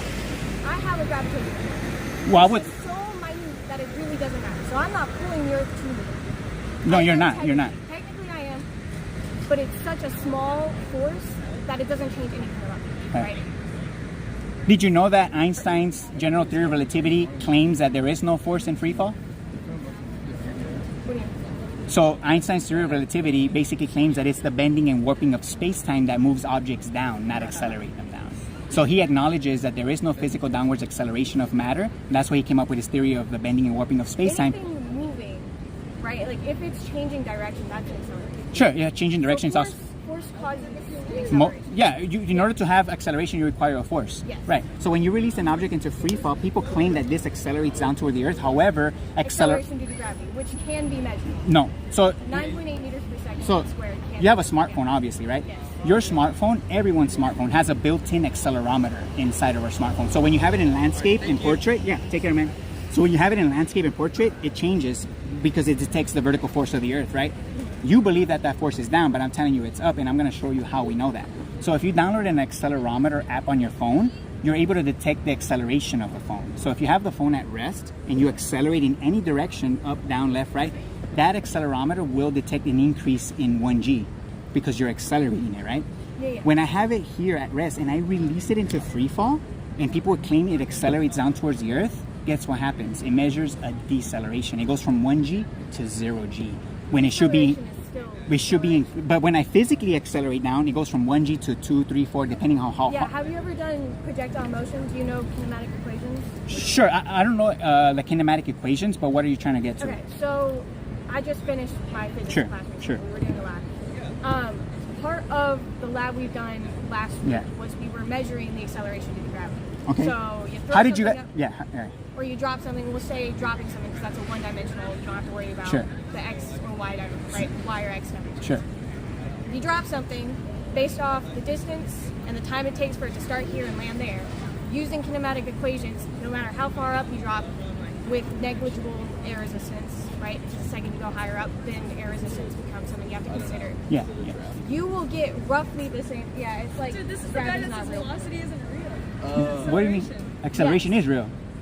In free fall, there's no acceleration though. Yeah, acceleration in free fall is not real. He's saying It's that decelerate. gravity Okay, is- so what you're measuring, distance over time. You're measuring when you drop an object, Yes, how long it takes. acceleration Okay, is gravity, yeah. if I drop this object, right, and Yes. we can measure how long it took for the object and the Earth to meet, how do we know that it was the object that met the Earth and not the Earth that met the object? So, here's the thing: the Earth does move a very, very, very, very so small that honestly, it's not something you can do. Okay. The Earth does move because everyone that has a mass, anything that has a mass, does have a force due But- to gravity.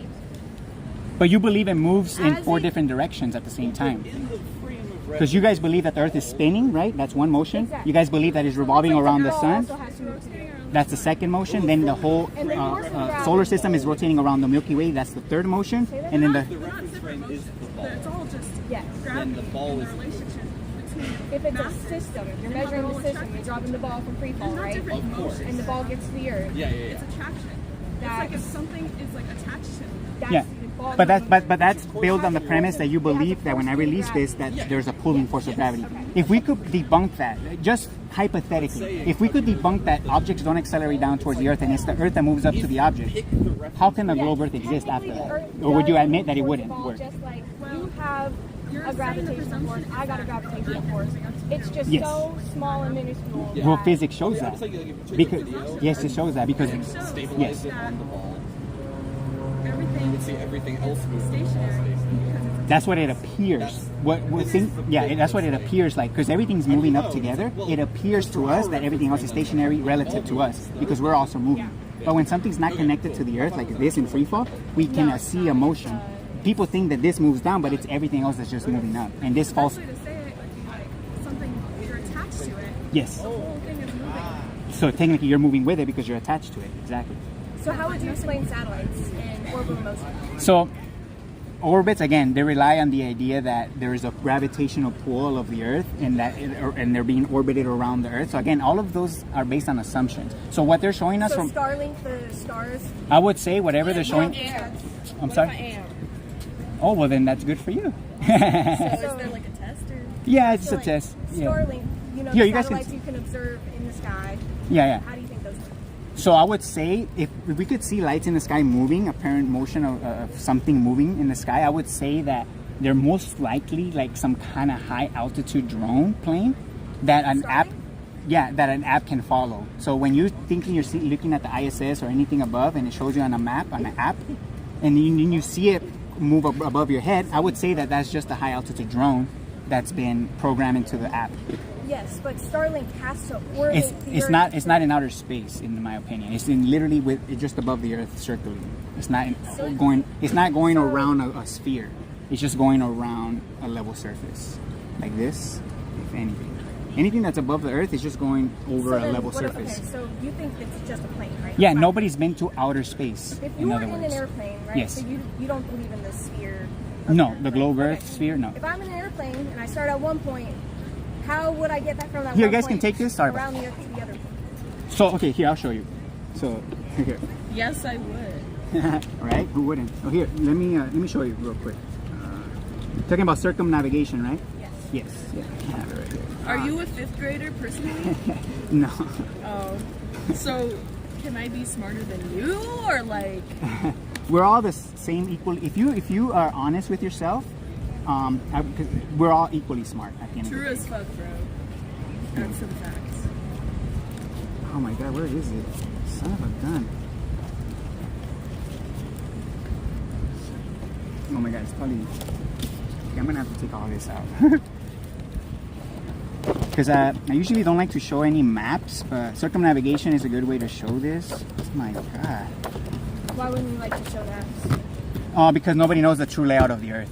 Everything that we've been shown, I don't know if you knew, a 100% accurate map of the Earth doesn't exist. So the Yes, Mercator that's map, because all the maps don't work. Because if the Earth is a globe, which most science proves that it is a globe, you cannot accurately depict a three-dimensional thing in a two-dimensional thing. Okay, so here's my bad. I had it all the way in the bottom. So here, so if we had a globe, yeah, no worries, take care. So if we had a globe, again, I don't say that this is accurate because Yeah. I don't believe in this map. But if we just flattened out a globe, you know, if we Which had the you north. can't accurately do. Sure, yeah, sure. In but a if two-dimensional, sure, yeah. but if we were to flatten out a globe, this is what it would look like. The south would just be a ring Sure, yeah. around the holding the water in. So circumnavigation. So the north will be the center point, right? If we go east and west, using the North Pole as a reference, we'll literally just make circles around the level surface. East and west will just be circles around the center point.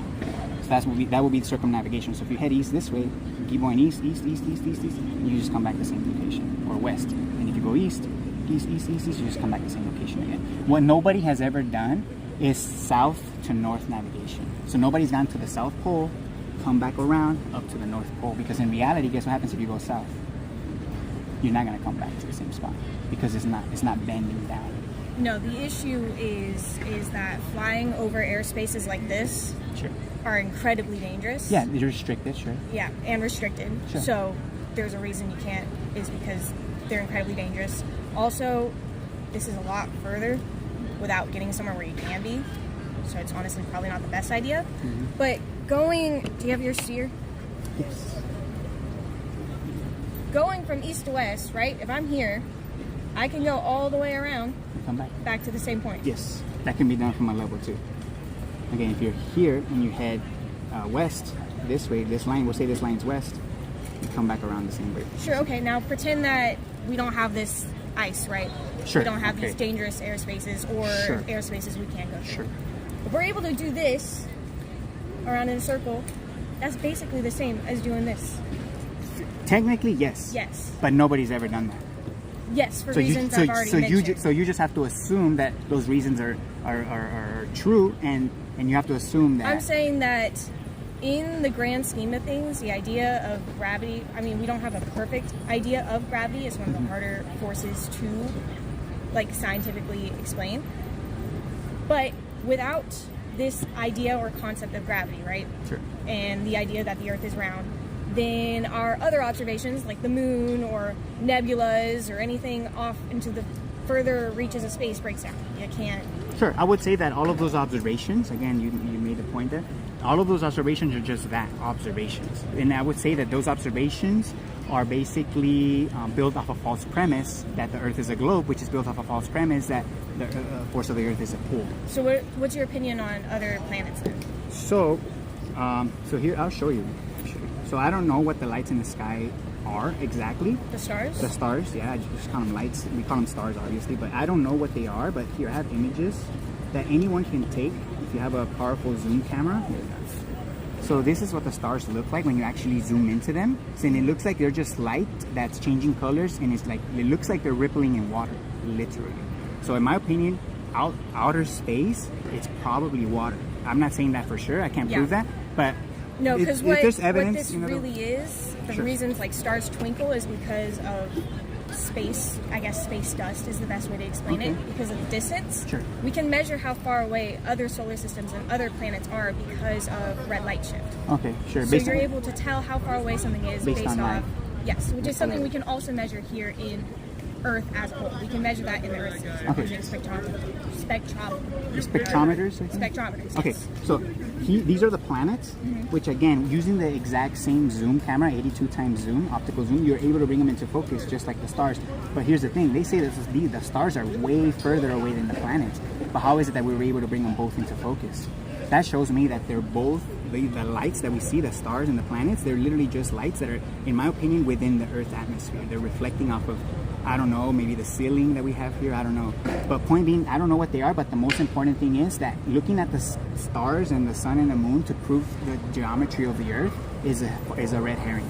It's a false argument because, again, looking at the sky tells us nothing about the geometry of the Earth physically. Yeah, sure. But there's a lot of, on your part, there's a lot of, I don't know, assumptions as well. Here's not an assumption. So do you know the radius of the Earth? Not memorized, but I Okay, do so know. the radius of the Earth that they tell us is 3,959 miles, and you can double check this. And based on the radius of the Earth, we can calculate for the circumference, which is the distance around the Earth, Yes. which is 24,901 miles, allegedly, based on the numbers they're giving us. Yeah. Using a simple calculation like the Pythagorean theorem, a squared plus b squared equals c squared, we can calculate for how much curvature there should be every mile using this formula. So you can use this formula, put in the numbers that they gave us, and we'll get how much curvature there should be. So there should be 8 inches per mile squared. That means in the first mile there should be 8 inches of curve, second mile 32 inches, and by the third mile there should be 6 feet of measurable curvature. So how do we measure for that curve, right? There's a very easy way to do it. So if we went out to a giant lake that was miles across, for example, we'll say 3 miles, and the water was fully contained and at rest, if we build a level structure over that body of water, in other words, a perfectly horizontal structure over the body of water, the water is going to level out parallel to anything horizontal above it, because the physics of water when contained and at rest shows that the surface always equalizes. It forms an equal surface, which is level, which is horizontal.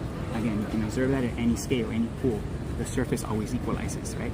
They're trying to tell us that the surface of every lake is bending 8 inches per mile squared, which would mean there'll be a 6-foot deviation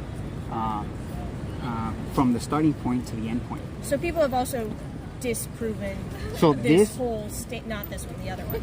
I don't know if you've ever watched some of the flat Earth experiments. Yes, those are faulty experiments, like the laser experiments, for example. Yes. Yeah, so laser experiments wouldn't work because what happens when you shine a laser through water? Does it go straight?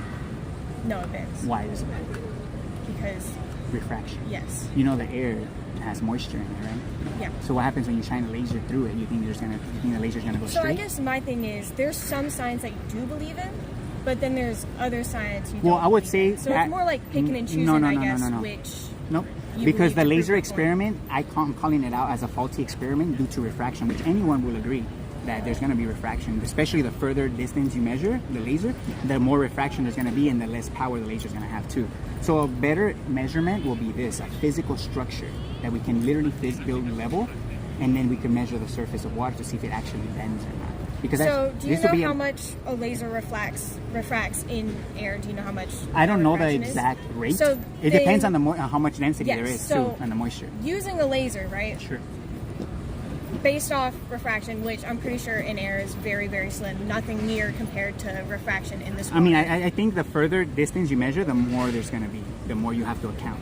So if we're measuring 3 Sure, miles, but there's going to be if you're something. using a really strong laser, then it shouldn't matter all that much. That's It would the be thing. an almost near negligible number. I would say it will be very negligible. Like it will be very noticeable.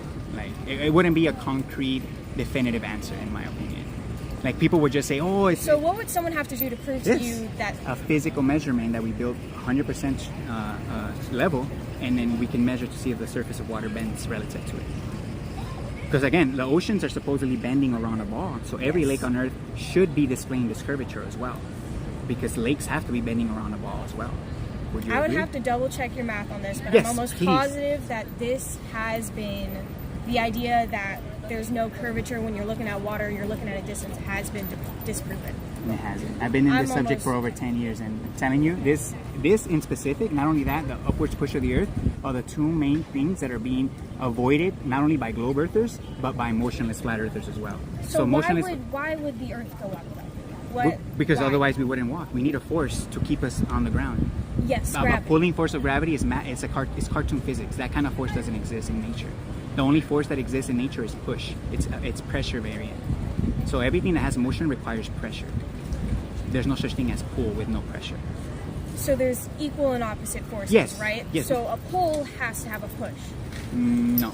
A push equal and push opposite. has resistance due to inertia. So your weight is the cause of the upwards push of the Earth and your inertia resisting it. That's the equal and opposite. It's your inertia resisting the upwards So you're push. talking about the normal force. Yeah, the normal force of the Earth Yes. is the only real force that exists. Normal force exists in comparison with the force due to gravity. So the reason this doesn't go straight through the table is the normal force of the table pushing up on the water. But in order for the table to be able to push up, the table has to be moving out through space. It's like saying, in order for me to push this, I have to literally be moving my hand in this direction to be able to that push would on mean it. everything is constantly accelerating upwards. Yes.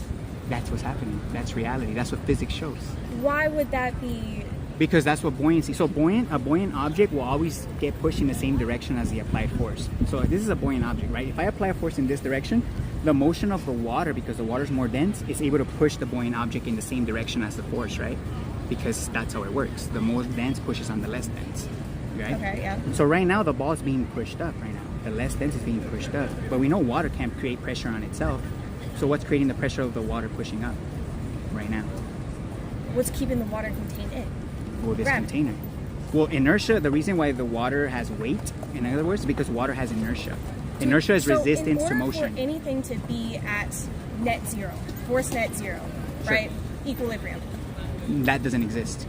The force of normal has to equal the force due to gravity. That's the only way something can be in an equilibrium on Earth's system.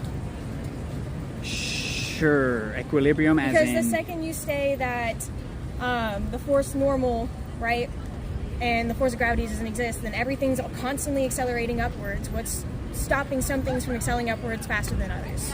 Well, because we rely on the upwards push of the Earth to keep Well, us are on you Earth. aware that I'm currently exerting a force downwards Yes, on the Earth? that you know why that force, that it's a fictitious force, the force that you're exerting down, it's due to inertia.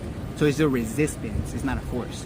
So the force that you're applying down is inertia, but it's a resistance. It's not you're not moving down towards the Earth. You're I'm just saying, if You're you're going to say, like, use things like inertia and things like that, Yeah, right? yeah. Which are all physics concepts Sure, based around this principle of gravity. A lot Yes. of science, right, Mhm. is kind of based around this idea of gravity. Is how we figured Yes. out how to get satellites up in the air. It's how we're able to figure out projectile motion, and how if I launch something at a certain angle, I can tell how far it's going to land based off the mass and things like that. But Right? that's because we're measuring the distance of how long it takes for the Earth and the object to meet as well. We're calculating for that. But you're thinking that it's being pulled down, but I'm telling you, it's just the Earth coming up. I'm saying that, yes, we do pull the Earth up. If I were to jump, yes, the Earth moves very, very, very, very, very minusculely to come and meet me, because I have a gravitational pull, you have a gravitational pull, he's got a gravitational pull, this table has a gravitational pull. We have such a small gravitational pull in comparison to the Earth that any movement I make towards this Earth is incredibly, incredibly minuscule. So so what you're saying is you're basing this on the concept that mass attracts mass, and because you have mass, when you jump, you affect the Earth. Yes. Okay, so that idea of mass attracting mass, that's just a concept that's based off of nothing physical. So it's just an idea that's based off of nothing physical, nothing practical. You The cannot. second you start saying things like that, then any other argument you've currently made breaks down. Like, No. Well, here's the thing. You're the claiming. stars where you don't know what these stars are. Well, the stars prove nothing about the geometry of the Earth. That's the thing. So I know nothing about the sky. I admit that. But that doesn't mean the Earth is a globe. Does that make sense? Because again, looking at the Except stars, for the fact that we have you can make predictions. people who've gone to the moon. Well, I And would we say. have orbital motion around the Earth. Well, I would say the people that you believe went to the moon is just that. You just believe that. Have you actually seen the footage from the moon landing? Yes. You have seen it? Yeah. You think they actually went to the moon? Yes. Yeah, really? Yes. Wow. Okay. Well, I've seen the footage, and it's pretty laughable. Like, like that was their attempt of trying to make it look futuristic back in the 70s. It's just a joke. So you know? don't believe in the moon? No, 100% no. So yeah. So if you believe in that story, I guess that's what kind of fuels your whole belief in the globe Earth as well, right? Could we Then say that? what fuels your belief? What made you decide, yeah, no, the math that has been proven over and over and So over it again. started with this. This is the number 2 proof, the physics of water. Okay, yeah, this- so that's where a lot of flat earthers stop. Yes, yes. So the physics of water, again, you cannot show me a large body of water contained that's bending and maintaining that bend. The ocean? That's the thing. Have you heard of the term sea level? Yeah. Yeah. Do you know what level means? You can look up the definition for level right now. It's horizontal. So that's So the oceans are horizontal. Basically, even not exactly what they mean when they say level. yeah. Right? So again, that still defies the physics of water when contained and at rest. That would mean again that you have to believe that the oceans are being bent around the ball and Earth, stuck. So if the Earth were flat, or a Level. plane, or level as you Level. say, right? Then I should be able get rid of everything here, right? Everything's flat, right? Yes. I should be able, pretend there's no trees or whatever in my way. I should be able to see my apartment multiple miles that way. There's 2 reasons why you won't be able to see it, Why? even if you remove everything. So Why? 2 reasons. So one reason is perspective. So we do have a limit to how far we can see. So we don't have Superman eyes. So there's a reason why when something is in front of you and it moves away from you, does it shrink or does it not? Does it appear to shrink? Like if I have something in front of you, but then I start moving away, does it appear to shrink in your Yeah, field of it's view? based off perspective, yes. Exactly. So everything converges to a point because we do have a limit to how far we can see. So that point of convergence is our limit of perspective, which is the horizon. So the horizon is apparent, not physical. So everyone has their own horizons based on their altitude, because again, the horizon is only an apparent thing that happens because of our eyesight. It's not a physical curve of the Earth. So that's the first thing. We do have Well, a it'd limit. also be based off how tall and height Yes, of the yes, base. and how high you are. Yes, so it's all due to So perspective. if there's something really, really, really, really tall off in that direction, I should be able to see it. Maybe just the top of it, you know, and if you go further and further and further, eventually you won't. That's why you're able to see mountains, but not the full mountain. You only see the top of it because the bottom's being blocked by perspective. You're not by the curve of the earth.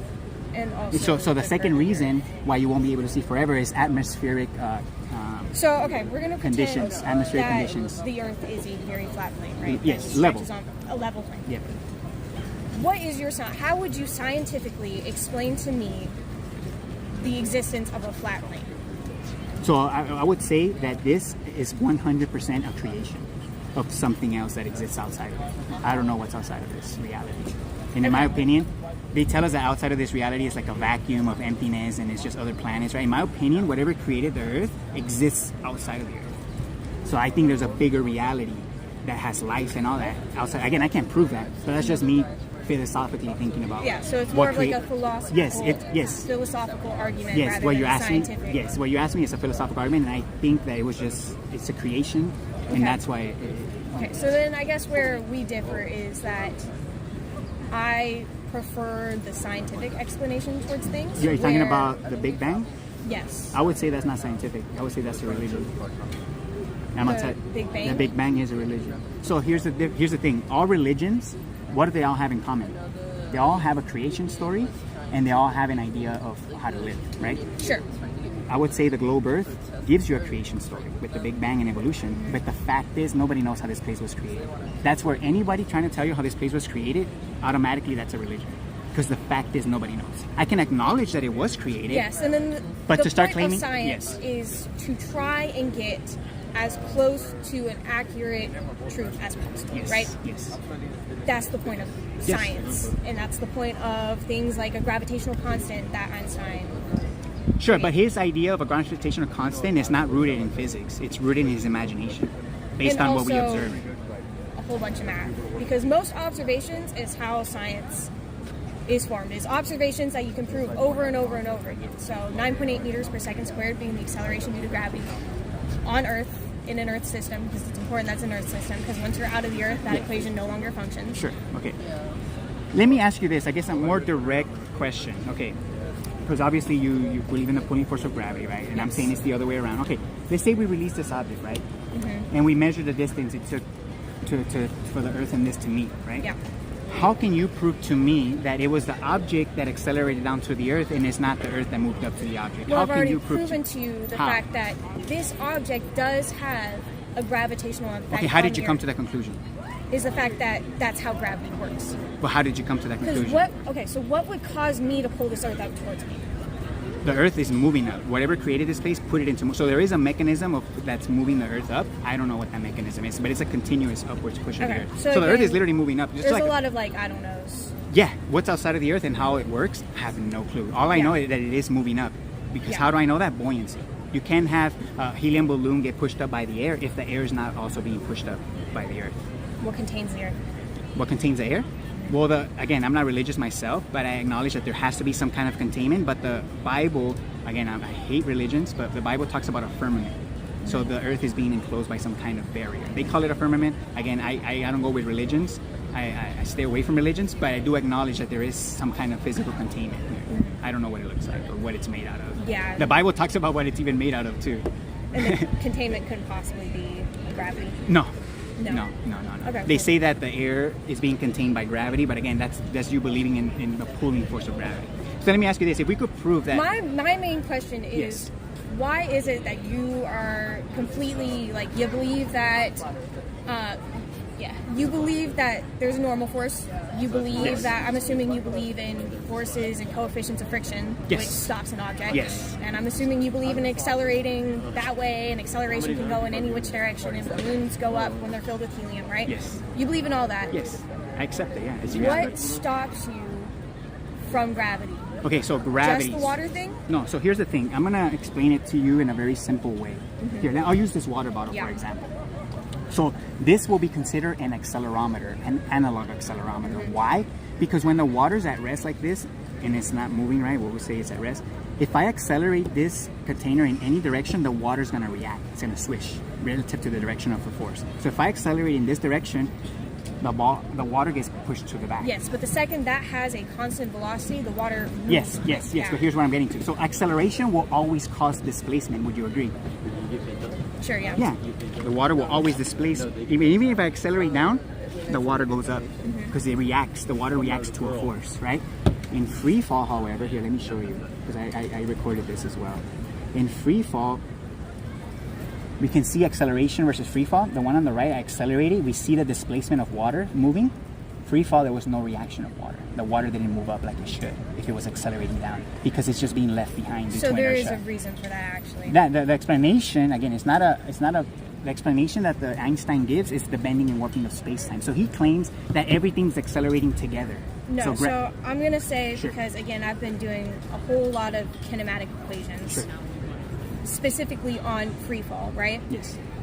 The second you drop it, it has a constant acceleration with gravity. When I am moving it, the acceleration is also changing. So you're saying that this is free fall right here, by the way, but we Yes. see no change within the matter, which we should if we accelerate. But you're saying that it's still accelerating? Yeah, it's changing direction. It has a constant velocity, but it's changing direction. But if it was accelerating, wouldn't the water displace? Because we just agreed that acceleration will always cause Yes, displacement. but we also agreed that constant velocity means that everything... So if I'm in a car, right, the second I reach a constant velocity, I'm no longer being thrown back against my car. So you're saying But free the car fall... is still accelerating. Okay, so you're saying in free fall there is no acceleration there. There's acceleration. But you're just saying it was constant. So is it constant in free fall or is it accelerated? When you release when you release something into free fall, does that in your model, does this object accelerate down per second or is it a constant velocity per second? It's accelerating down towards... Yes. Acceleration causes displacement. Yes or no? Acceleration does cause displacement. But in because free it causes fall, a change in direction. yes, but in free fall it doesn't. That's why Einstein came up with his theory of relativity, because this debunks acceleration down in free fall. So he came up with his theory of relativity to say that, okay, it's not accelerating down, it's just being moved down because space is bending. So space is flowing down and somehow it's affecting all matter to move down, but not accelerating it down. Yeah. So it's like double I'm speaking. just saying It's that double the speaking. flaws in your, I guess, argument are Sure. that there's a whole lot of I don't knows, right? So Well, you... a whole lot of I don't knows that are irrelevant to the shape of the Earth. Sure. But things that But- are relevant to the Earth, I do have a lot of knows about Yes, the shape of but the Earth. using gravity, we're able to figure out a lot of your I don't knows. So I guess for me, it's just interesting that you believe in some forms of science, but disregard things like gravity. Okay, what forms of science I disagree with? Because I'm kind of lost there. I said you agree with some, like the normal force. Yes, but what do I disagree? You're talking about gravity in Yes. general? Okay, but that's the thing. Gravity as a pulling force, I would say is just a theory that's not even backed by Because science. the second someone can scientifically prove to me through equations, I can test it over and over and over again, that the Earth is a plane, right? And is able to explain things like GPS. Well, I can Do give you you... use GPS? Yes. You know that with GPS, they had to take into account gravitational constants to...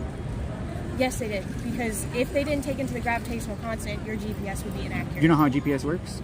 Yes. How does it work? Global positioning service. How does it work? It has to use the gravitational constant because when they were first making it and they didn't take into account the gravitational constant, the GPS was off. Did you know GPS works through triangulation of ground towers? Yes. Yeah, so we don't need satellites for GPS. It's all done through undersea cables and ground towers. So triangulation between ground towers is how you're able to calculate coordinates. Yes, on and a it's plane. also done through satellites. No, satellites is just a hoax to make you believe that we're getting signals from up there, but it's all coming from the Earth. All antennas here on Earth and cables running under the ocean. That's the internet. Do you know how deep the ocean is? Nobody knows. It's very deep. Yeah, it's very So- deep. Nobody knows how deep it is. Though. So how would we get the cables down there beneath the ocean? Yeah, they're floating. They're On the ocean? yeah. Well, they're like underneath, but they're not going all the way to the surface. Like And how did we set those up? you should look it up. They're fucking thick as fuck. Those cables are fucking They thick. set up the first telegraph Yeah. cables back in the 1800s. Yes. and- Yeah, all the yeah. way across the world? Yes. Yes. Well, That's the the internet. beginning was the Atlantic Ocean. Yes. That's the first cable Yeah. across the ocean. Yeah. They're still doing it today. They're placing cables all the time. Yeah, but satellites, you just... Satellites. Here's the thing. The only signals that we're getting from above are from high altitude drone planes and satelloons, which are giant helium balloons that NASA and Google put up there. But I think they put them up there for the military. It would take a lot of effort to get drones that consistently go in a circle. Yeah, they 24/7. have drones that run on solar that can stay up for 3 months, literally, because they're very light. So with the solar power that they're able to get, they're able to stay. Do you know how long Starlink's been up in the sky for? Consistently going around They the Earth? say, what, 17 years, 18 years, 20 years, something like that? Right? Starlink, I think it's been around for a little less than, Oh, less than that? yeah, but a couple years. Oh, okay, okay. I'm thinking of the ISS. Yeah. You know that. Like after COVID. Oh, okay, okay, Yeah. okay. Yeah, yeah. So Starlink's been going around in circles for a while now, right? Allegedly, sure. If those were drones, then how would you? When did they replace them? When did? When you're sleeping, I guess. I don't know. I mean, they Okay, what they about just, time they just. zones? What about time zones? What about Mm-hmm. them? So the time zones are basically we get them by the motion of the sun. So the sun's right above you. It's noon for you, and then obviously the sun's gonna take time to get to somebody over there. So when the sun gets to them, it's noon for them. So time zones are just based on the motion of the sun. Okay, so how do you think the sun and the moon? Well, I would say go the around sun the and the moon, like I showed you the map. Again, they're just very tiny in comparison to the Earth, and they just move over the Earth. I don't know. They're very tiny. Yeah, in comparison to the Earth. They tell us that the sun is 93 million miles. 500,000 miles in circumference, which is way bigger than the Earth. Mm-hmm. But in reality, I think the sun is much smaller than the Earth. So it moves over the Earth, and it can only illuminate so much of the Earth at the same time. And because of perspective and mountains and atmospheric pollution, I guess you could say, that's why we can get daylight all over the Earth. You know, because the sun is not strong enough to illuminate the whole Earth. It's not big enough or strong enough. That's why. Or it's a globe, which also.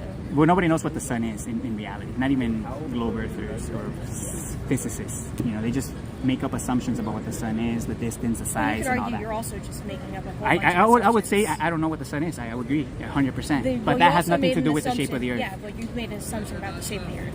No, the assumption of the shape of the Earth is not an assumption. It's based on It is an math and assumption. physics. Again, the Because- physical curve of the Earth doesn't exist. Because- We can physically measure that. We can also physically measure the Earth being a globe. No, well, so I'm saying But that a you're physical saying measurement doesn't that- exist.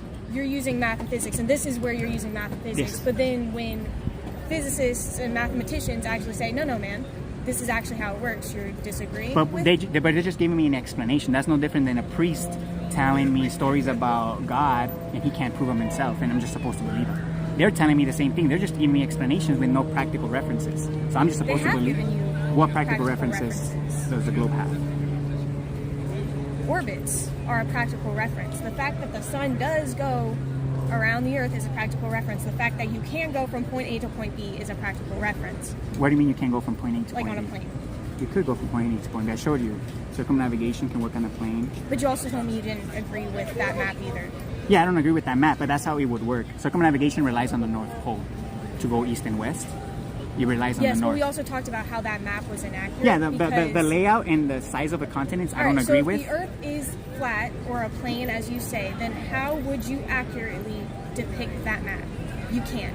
Yeah, I don't need a map though to determine that water will always be level when contained and at rest. So you don't need That's a map. physics. I don't need a map to prove physics. How water behaves, for example, we can test water here, manipulate it, use it. Understanding that is enough for me to debunk the globe Earth, because they're telling me that water has the ability to form a shape on the surface when it's contained and at rest, which is physically impossible. A physical measurement of the Earth, lake in specific, will show that that's a physical impossibility. Water also has a curve to it when it's in a cup. Yeah, you're talking Surface tension about. of water Yeah, you're talking has a about. curve. Sure, I agree that there Yeah. is a slight meniscus or surface So then tension. it's not completely flat, as you've been saying. It's level regardless. okay. It's level. Sure. Level is no deviation in elevation. In other words, it remains even. It's even regardless. That's my point. The globe Earth claimed that it's not even, that it's curvy. The surface of water curves. That is a physical impossibility.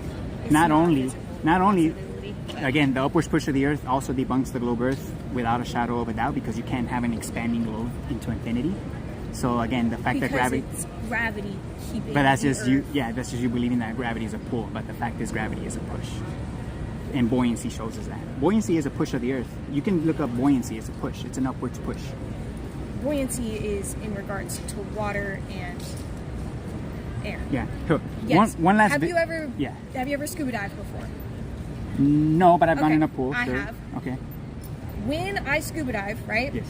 I have to control my buoyancy to adjust my level in the water. If I'm Yes. too heavy, I go to the bottom. The reason I go to the bottom of the water is because gravity, my mass and my acceleration due to gravity exceeds the water pushing me upwards, Yes. right? Okay. So you have to adjust your weight, that way you are neutral in the water. Yeah. When I drop a rock in the water, it goes to the bottom, Yes. right? Yeah. That's because the water's not dense enough to push up a rock like it does like a ball. Then So- what's pulling the The rock is pulling the the rock rock's just being left behind because the water, the whole Earth and water are moving up through space. So the water's just being left behind. Does that make sense? I mean, the rock is just being left behind, and the water's passing through it. Maybe because water's not dense enough to push Which up a is rock. also another So here, assumption. let me just show you this before you go. It's a 1-minute video. Sure. It's an experiment I did, and I want to see if you guys could follow it. I guess. So here it is. Let me rewind it. Stretch when there's Okay. a force. Okay. A slinky will only stretch when there is a force being applied. You can test this for yourself. You cannot stretch the slinky without a force. Do you agree with that? Sure. So Yeah. now when you hold your Sure, slinky okay. like this, where does it go? Watch the This video. is something important to note as it will make the following experiment much easier to understand. When we have a bottle with water and it's connected to the earth, we can experience weight and buoyancy, which are effects of a force or motion. For example, something that's more dense or heavier than the water by volume, like the slinky, will sink or appear to go down. And something that's less dense, like the ping pong ball, will get pushed to the top or float. If I glue the ping pong ball to the top of the slinky so it can be one unit, we can experience a density gradient. The more dense material at the bottom and the less dense at the top. Also, the fact that the slinky is being stretched shows that there is a force present when connected to the earth. Would you agree with that? Say it That again. right now the slinky is being stretched because it's glued to the ping pong ball. So there's an upwards buoyant force right now. Yes, there's Yeah. two forces now acting Sure. on. So the slinky is being stretched right now, but obviously it's not stretching itself, the slinky. So there's a force acting on the slinky through the water, obviously, that's stretching the slinky, right? Because the slinky cannot stretch itself. It's glued to the ball. Yeah, which is and the ball. acting a force upwards. Yes, so but it's got the- an upwards force and a downwards force. Okay, currently. sure. But look, However, as soon as I release the bottle into freefall, the buoyant force of the ping pong ball and the weight of the slinky completely vanish along with the density gradient. The slinky is no longer at the bottom, and the ping pong ball is no longer at the top. Yes, Also, and the you could fact argue that that's slinky because is the not normal being force stretched acting shows up that there's on- no force present. Acceleration requires a force. No force in freefall equals no acceleration in freefall. so this shows that there is no force in free fall because Scroll back a little bit. a slinky doesn't Yeah, stretch. go back a little bit. Oh, sure. Where? Yeah, as soon as I release it, it's no longer feeling the upwards push of the earth because it's no longer connected to the earth. So that buoyant effect vanishes. It's no longer stretching the slinky. And it's the earth that just comes up to that whole container again. So that's what happens. And that's what happens in reality. So, last one, this one I did it with an accelerometer on your phone. Remember I was talking to you about it? A digital accelerometer is a device that detects the presence of a force or acceleration. For example, when at rest and connected to the earth, it detects 1 g-force. As soon as I accelerate it from being at rest, the accelerometer detects that acceleration by increasing the g-force. Whether I accelerate it to the right, to the left, up, or down, the accelerometer will always detect the acceleration 100% of the time. However, the instant I put the accelerometer into freefall, it detects a deceleration. It goes from 1 g down to 0. If the accelerometer was accelerating down in freefall, it would detect that acceleration by increasing from 1 g, not decreasing. Not only does the accelerometer show that there's no detectable acceleration in freefall, it also shows that the vector or force of the Earth is up.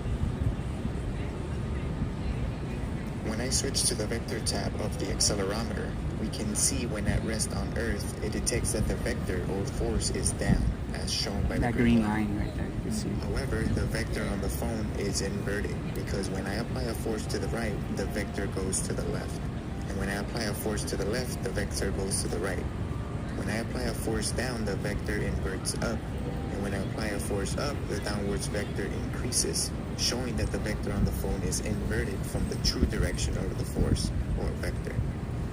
So when the phone is at rest on the earth and knowing that the vector is inverted, the direction of the force or vector is up. Also, when the accelerometer is in free fall, the vector completely vanishes, showing that it's not being accelerated down by any force, which proves that the force or vector of the earth is up, not down. So yeah, so even accelerometers on your phone will show that the force is up, not down. So again, they just inverted the accelerometer on the digital screen to show that it's down when you're holding it. But again, when you accelerate down, that inverts up. And when you accelerate up, that increases the downwards vector on the phone because they inverted it. Whoever manufactures the phones, they inverted that part. You know, but an analog accelerometer like this will always show the true direction of the force. Buoyancy showing, always following the direction of the force. So a helium balloon rises because it's being pushed up by the air, and the air is being pushed up by the earth. So that's the force. It's a push of the earth. You know, and that's physics. Again, I don't believe anyone. I just go with what reality shows me and how matter behaves. You know, and again, this is the biggest lie on earth by far. It has the most censoring by far. I've looked into 9/11. I looked into other conspiracies, and they're all bullshit. Those conspiracies are just there to muddy the waters so that people don't get to this one. Because this is not a conspiracy theory. This is a conspiracy fact. Physics shows that we are being lied to at a mass scale. The reason why, I don't know the full reason because I'm not the one lying, but it's about control in my opinion. So they're dumbing people down so that we're more easily controllable. So that's what it's about. That's what they lie to us. They just want to have a lot of obedient people that just do what they're told. So that's the whole point of government. I don't know if you knew the word government, the word govern means to control, and the word ment means mind. So government, the whole idea is to control the mind. So I don't know if you ever heard of that, but yeah, the whole idea of government is to control the population. And they do it by disconnecting us from the true nature of our existence so that then we just believe philosophical ideas of what we should be doing, you know, based on a false premise, you know. So yeah, any questions before you guys go, I mean, about this subject? I mean, it's clear that, you know, you're very set in your... Well, again, it's not that I'm just set in my... If you could show me something practical that can physically prove a globe Earth, I would gladly go back to the globe. You know, I didn't want to leave the globe. I was actually a globe Earth fanatic. I was borderline a NASA fanboy. You know, I used to look at alien videos all the time, fascinated by outer space and other planets. Trust me, so I was all about that. I didn't want the Earth to be a level plane. You know, I wanted the Earth to be a globe, you know. But Well, I mean, the physics department is down that way if you want to go talk to physicists to I've talked to a few physicists, but study to be fair, I've talked to one physicist, and right when I started presenting the physics that contradicts his beliefs, he just walked away. So they're not willing to have a conversation, an open conversation. Or it's They're more, you know, like, you know, you can't win an argument against someone who's very set in... But that's the thing, though. They say that, but they'll never have the actual intellectual conversation with someone like me. They'll have a fake flat earther, again, these motionless flat earthers on talk shows, and they'll just make a mockery out of them, and now they think they prove the globe. So that's the way they're doing this. They're just putting in a lot of fake interviews in the mainstream with a lot of dumb flat earthers, and they're just giving over... they don't even talk about physics, by the way. They talk about bullshit, and that's how they're making this whole subject look stupid. It's by highlighting these dumb flat earthers, these motionless flat earthers. So that's the control dot, you know. The reality is, out of the hundreds, even thousands of channels, including Globe Earth channels and Flat Earth channels, there's only 2 channels that are sticking to physics, which is myself and one other channel that's in here. You can look it up. It's right here. It's Beyond the Imaginary Curve. He's from the UK in Scotland. All right. It's right there. So these are the only 2 channels, myself and him, that are literally talking about physics when it comes to the shape of the Earth. Well, my challenge for you then Yes. is if I give this a look, I want you to go take a look at kinematic equations Sure. and try and solve them without using an acceleration due to gravity. Yeah, easy. Yeah, because you're just calculating distance over time. It's like how skydivers measure their speed. They're using GPS, which is distance over time, but they're not calculating their actual acceleration down. They're calculating So the distance with of the Earth moving up. Things like free fall and with kinematic equations, you'll find that it is actually far more complicated for the most part than acceleration due to time. And sometimes without a certain variable, acceleration due to gravity, you can't really solve. I would say that they do account maybe air resistance, and they do take account of all these little factors, right, to get an accurate number, right? But at the end of the day, you're not measuring the downwards acceleration of a free-falling object. You're simply just measuring the distance that it takes for for the Earth and the object to meet. We're not measuring what's moving towards what. Does that make sense?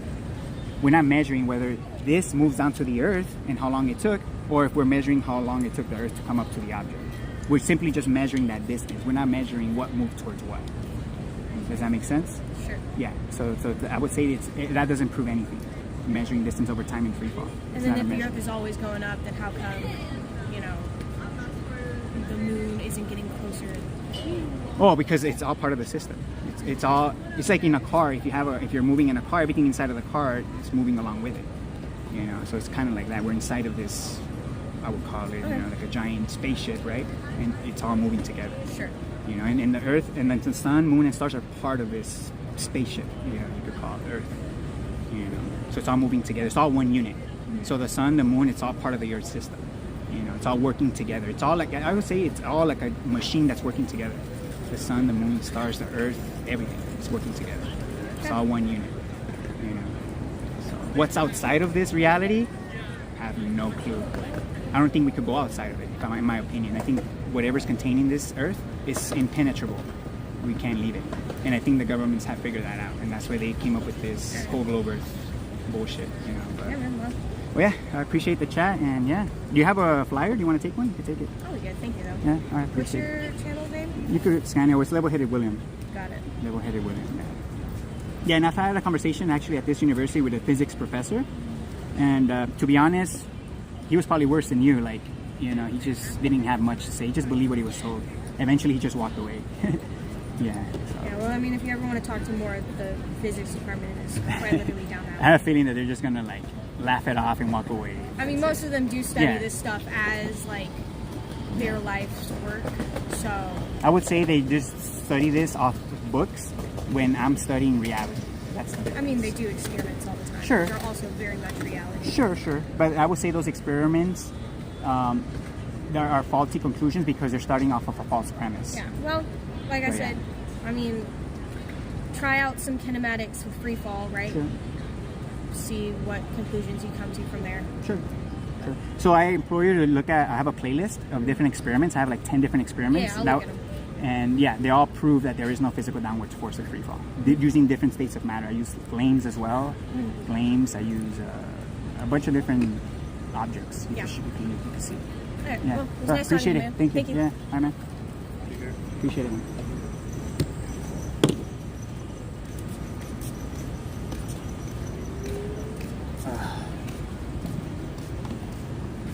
Alrighty, so that's gonna be it for this one. Let me just put my stuff away real quick.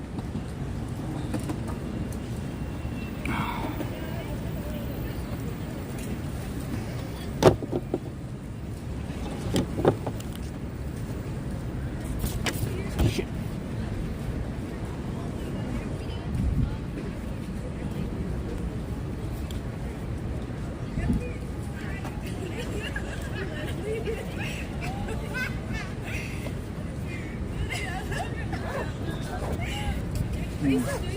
I was about to go, but you guys want to do it real quick? I guess. All right. Okay. All I'm right. gonna do it real quick. So 2 very easy questions. Huh?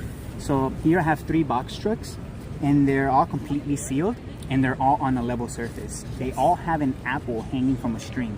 The only difference between these 3 box trucks is that one is at rest, one is accelerating forward, and one is accelerating in reverse. So out of these 3, which one is at rest? B. Okay. You guys agree? It's at rest. No, it's not moving. Like it's just stopped. Yeah. Yeah. You got it. And why would you say B? Because there's my apple isn't moving. Yeah, it's not moving. Yeah, you got it. Okay, which one's accelerating forward? The same one. Accelerating forward? C. You think B? You think C? I think it's B. Yeah. It's a trick question, buddy. Yeah. It's actually A. So if Oh, you're wait, you're right. Wait, isn't it like they're like a principle or something? Like if you move something, like when you're on a train, Yeah. the train's Going on the moving, opposite but you're direction. still like standing still. Yeah, that's when it's at a constant velocity. But we're talking about when it's at like rest and then you accelerating? accelerate. If you're standing in a train, right, and the train accelerates, what happens? Oh, You get pushed go. back. Yes, Oh. yes. So this, yes, you get pushed back. So this one is the one accelerating forward because the apple is being left behind. And then this one's like going In backwards. reverse. In reverse. okay. Yeah, pretty easy, right? So the second one, again, is pretty similar. We're going to big leagues now. All right, so the second one, pretty similar, but instead of an apple, it's a helium balloon. So out of these 3, which one is at rest? B. Okay, same reason as the first, exactly. So which one's accelerating forward? This one. C. Okay, it is C. Why did you say C? I guess. Okay, you guessed. Good one, good one. No, it is C though. But there is two reasons why it's C. I'll explain. So the first reason is helium is less dense than air. You guys understand that, right? Yeah. Helium is less dense than air. So the second reason is a force. So and when I apply a force in this direction, for example, all of the air that's inside of the box truck is also being pushed in that same direction through space. And because air is more dense than helium, is able to push it in that same direction. So helium it reacts to the force. In other words, it gets pushed in the same direction as the force. So because that's the direction that air is moving, right? Yeah. So again, if I have a helium balloon here on Earth and I release it, what direction does it go? Up. Why do you guys think it goes up? There's two reasons why. You got this, Leslie. It's the same reasons as this. Because the pressure of the air is pushing it out. Yes. Okay. So that's the second reason. The first reason is helium is less dense than air. Yeah, it's and the lighter. second reason is the air pressure pushing it up, right? yeah. So in this scenario, the truck generated the force to create the air pressure this way to be able to push the helium in that same direction. What's generating the force here on Earth to be able to push the air up, to be able to push up the helium? Is it gravity? It is gravity. Yeah, you got it. So here's the thing though. Gravity is actually a push of the Earth, not a pull. So I know they tell us that gravity is pulling you down towards the Earth. The reality is the Earth is literally pushing up against you right now. So that's why you're stuck to the Earth, because the Earth is pushing up against you. And that upwards push is what's pushing up the air, and it's what's pushing up helium balloons. Sorry, we So gotta go. All right, so yeah, here's my channel. You guys can scan it, take this with you, Oh, okay. and you guys can check it out. I talk right. about this all the time at different universities. Yeah, all right, take care, man. Yeah, I didn't even get to the point, but it's cool. Alrighty, start putting some of this away.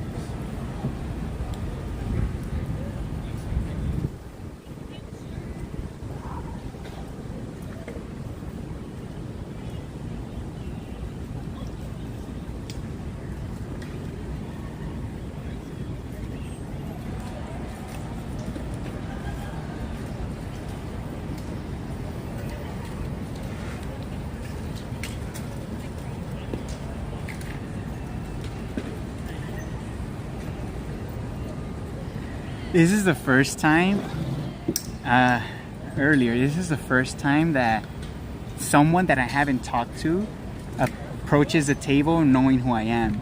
Like it's like when they came, I think it was the last conversation, not the one that just happened, with the long conversation that just happened.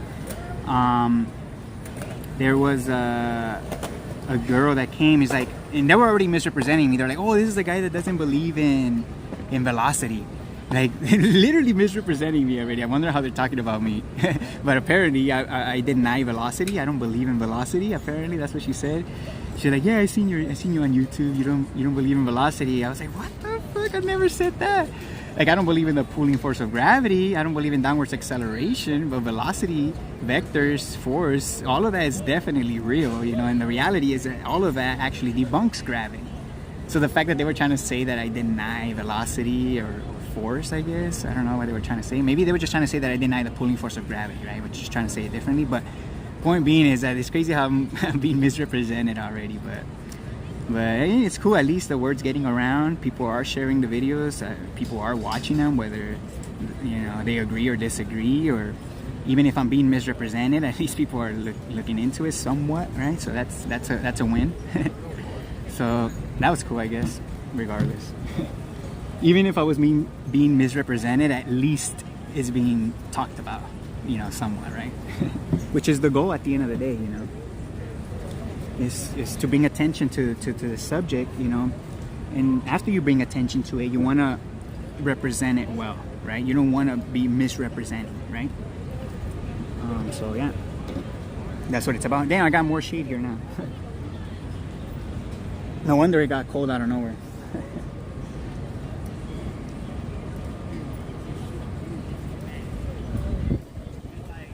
Brother, What's up, man? what's going on right here, man? I'm already packing up, but here, I'll give you a flyer, man. Here. All right, what you do? So here, you guys believe the Earth is a ball, right? Sure. Well, I mean, like it's flat right here, but I'm like 50-50. Overall, it's not a Nah. ball. It's not a ball. I don't think so. 100%. Like 100%. You want me to prove it to you real quick? Yeah. Okay. So, you know what buoyancy is, right? Yeah. Buoyancy, right? So we could say that this is a buoyant object, right? Yeah, because it's like it's less dense in air, so it gets pushed up. Right. Right.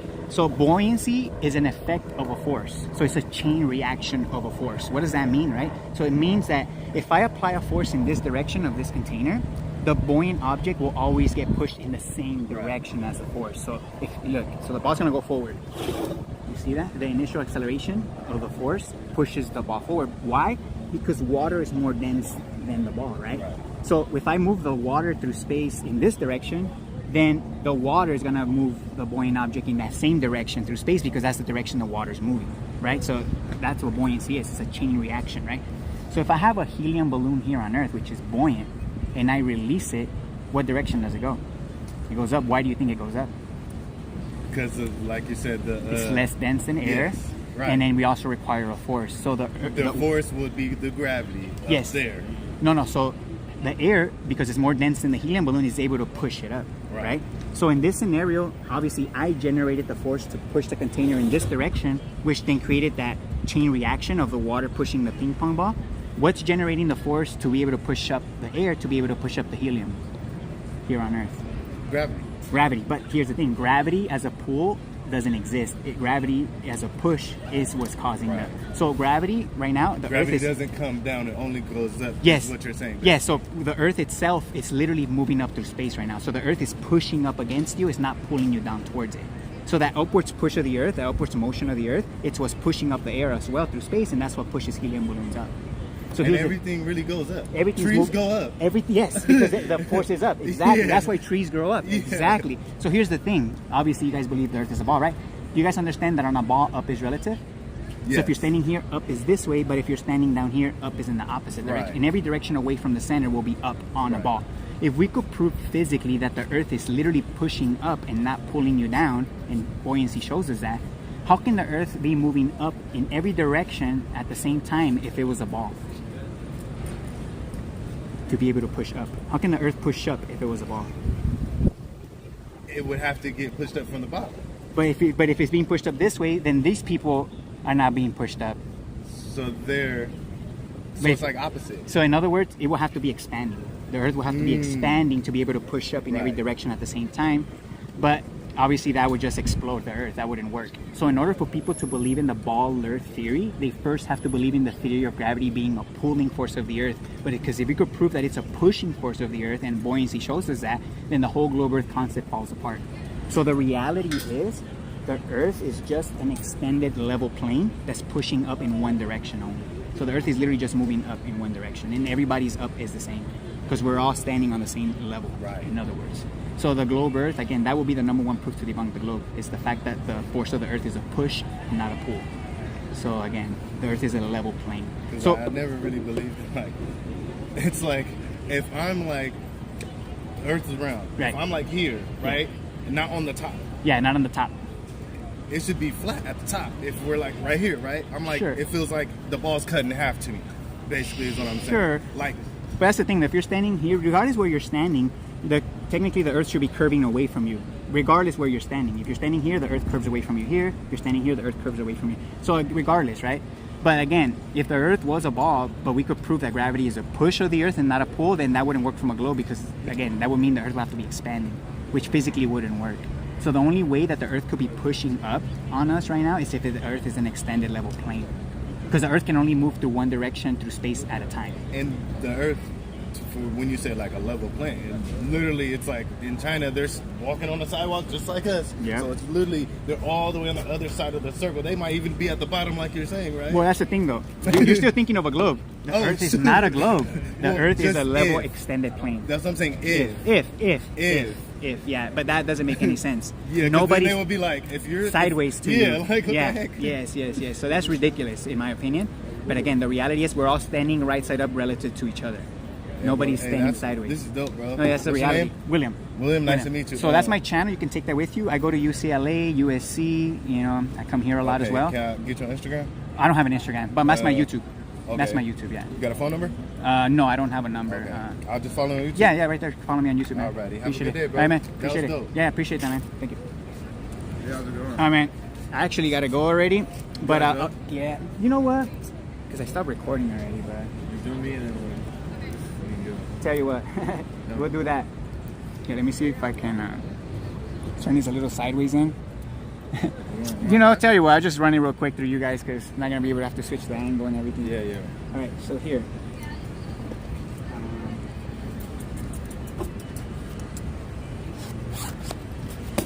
Real quick, I'll try to do it quick.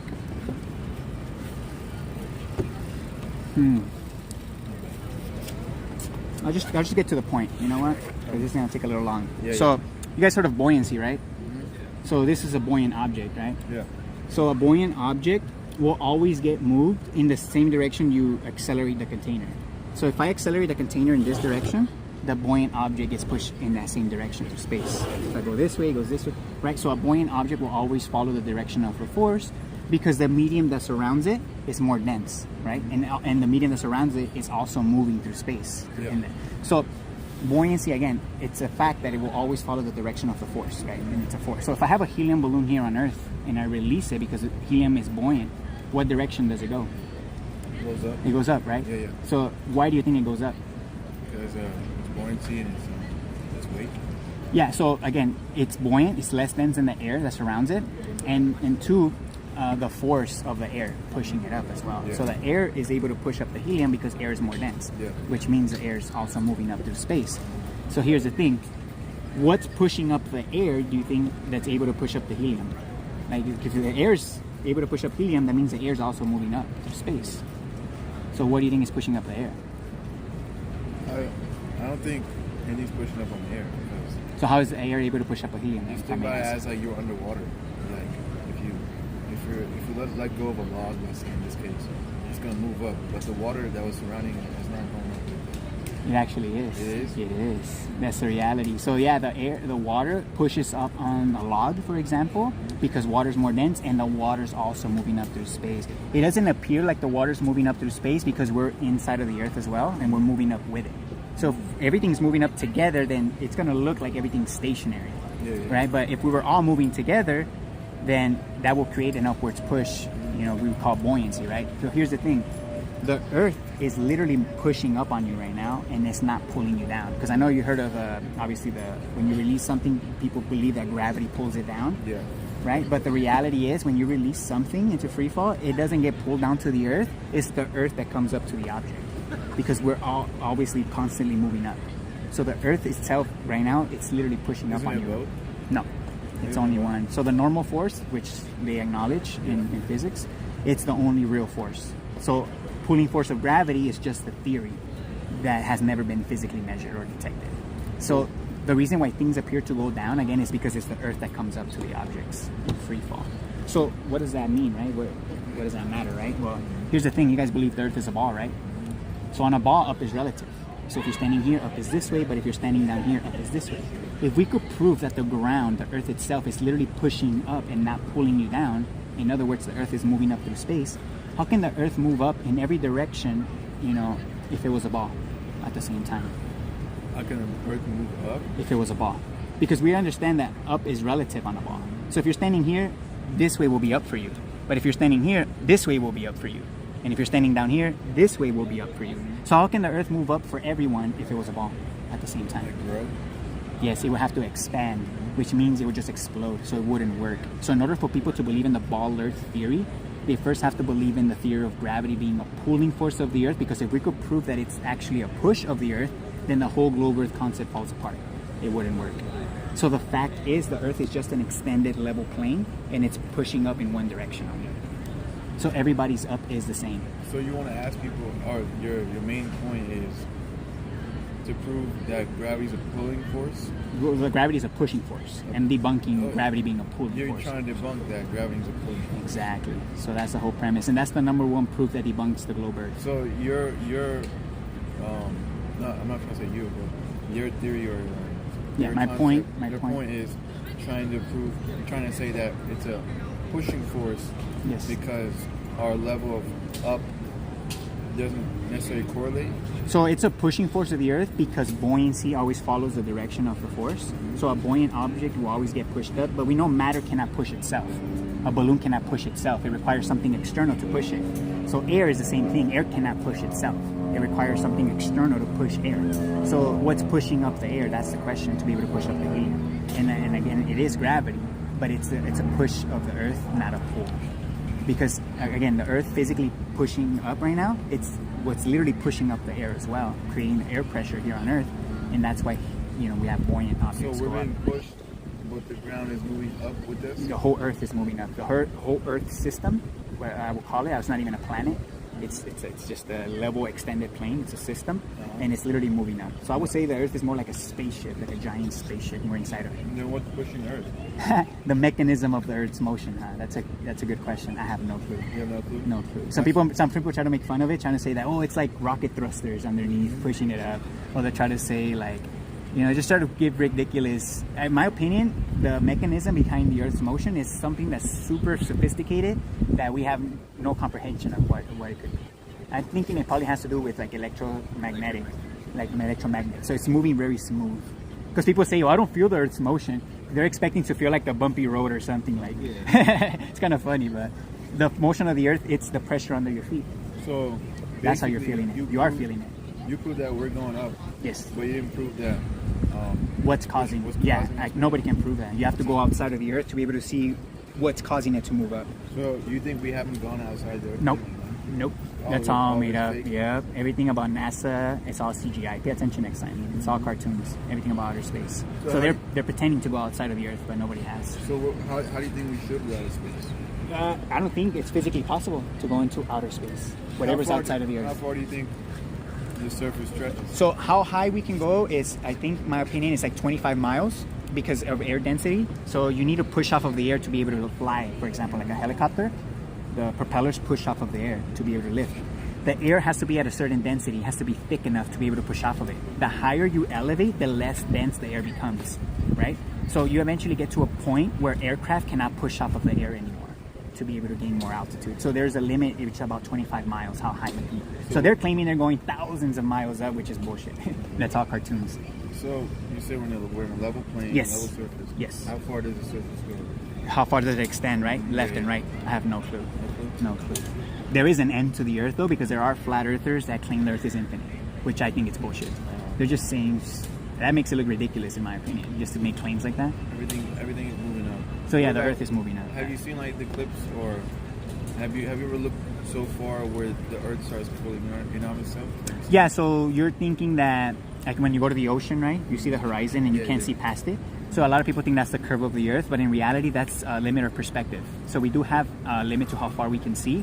And for example, when I have an object in front of you, like a ball, and I move away, that ball appears to shrink at a distance, right? Yeah. Because everything comes to a point, because that's how our vision works.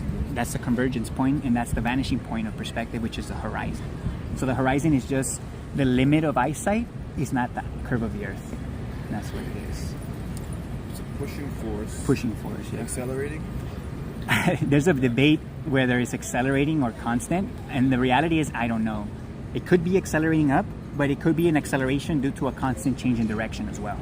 So that would mean it's a circle? It's part of a cycle, the Earth moving up. So it's moving up relative to us, but overall it could be part of a cycle, So it's like no one knows if it's accelerating up or constant? I mean, nobody knows if it's like accelerating up in a straight line or if it's accelerating up in some kind of rotational device. But to us, it's moving up relative to us, regardless. But again, the exact motion of the Earth, I don't know exactly how it's moving from the outside.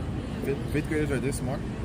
To understand the concept of what's required to have buoyancy, it's fifth grade logic. Anyone can understand what's required to have buoyancy. So I appreciate it. Yeah, appreciate it, man. Appreciate it, man. Yeah, you guys take care. Okay, that's it. I'm gonna pack up quick. Oh, damn it. Okay. Quick.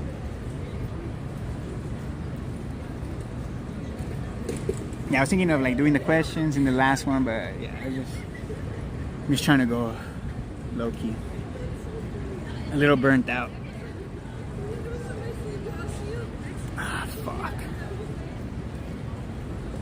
Alright, it's gonna be it for this one. Again, thanks for everybody that shows up, everyone that shows support, everyone that shares the videos. You know, I do appreciate it. And yeah, see you guys on the next one. Peace.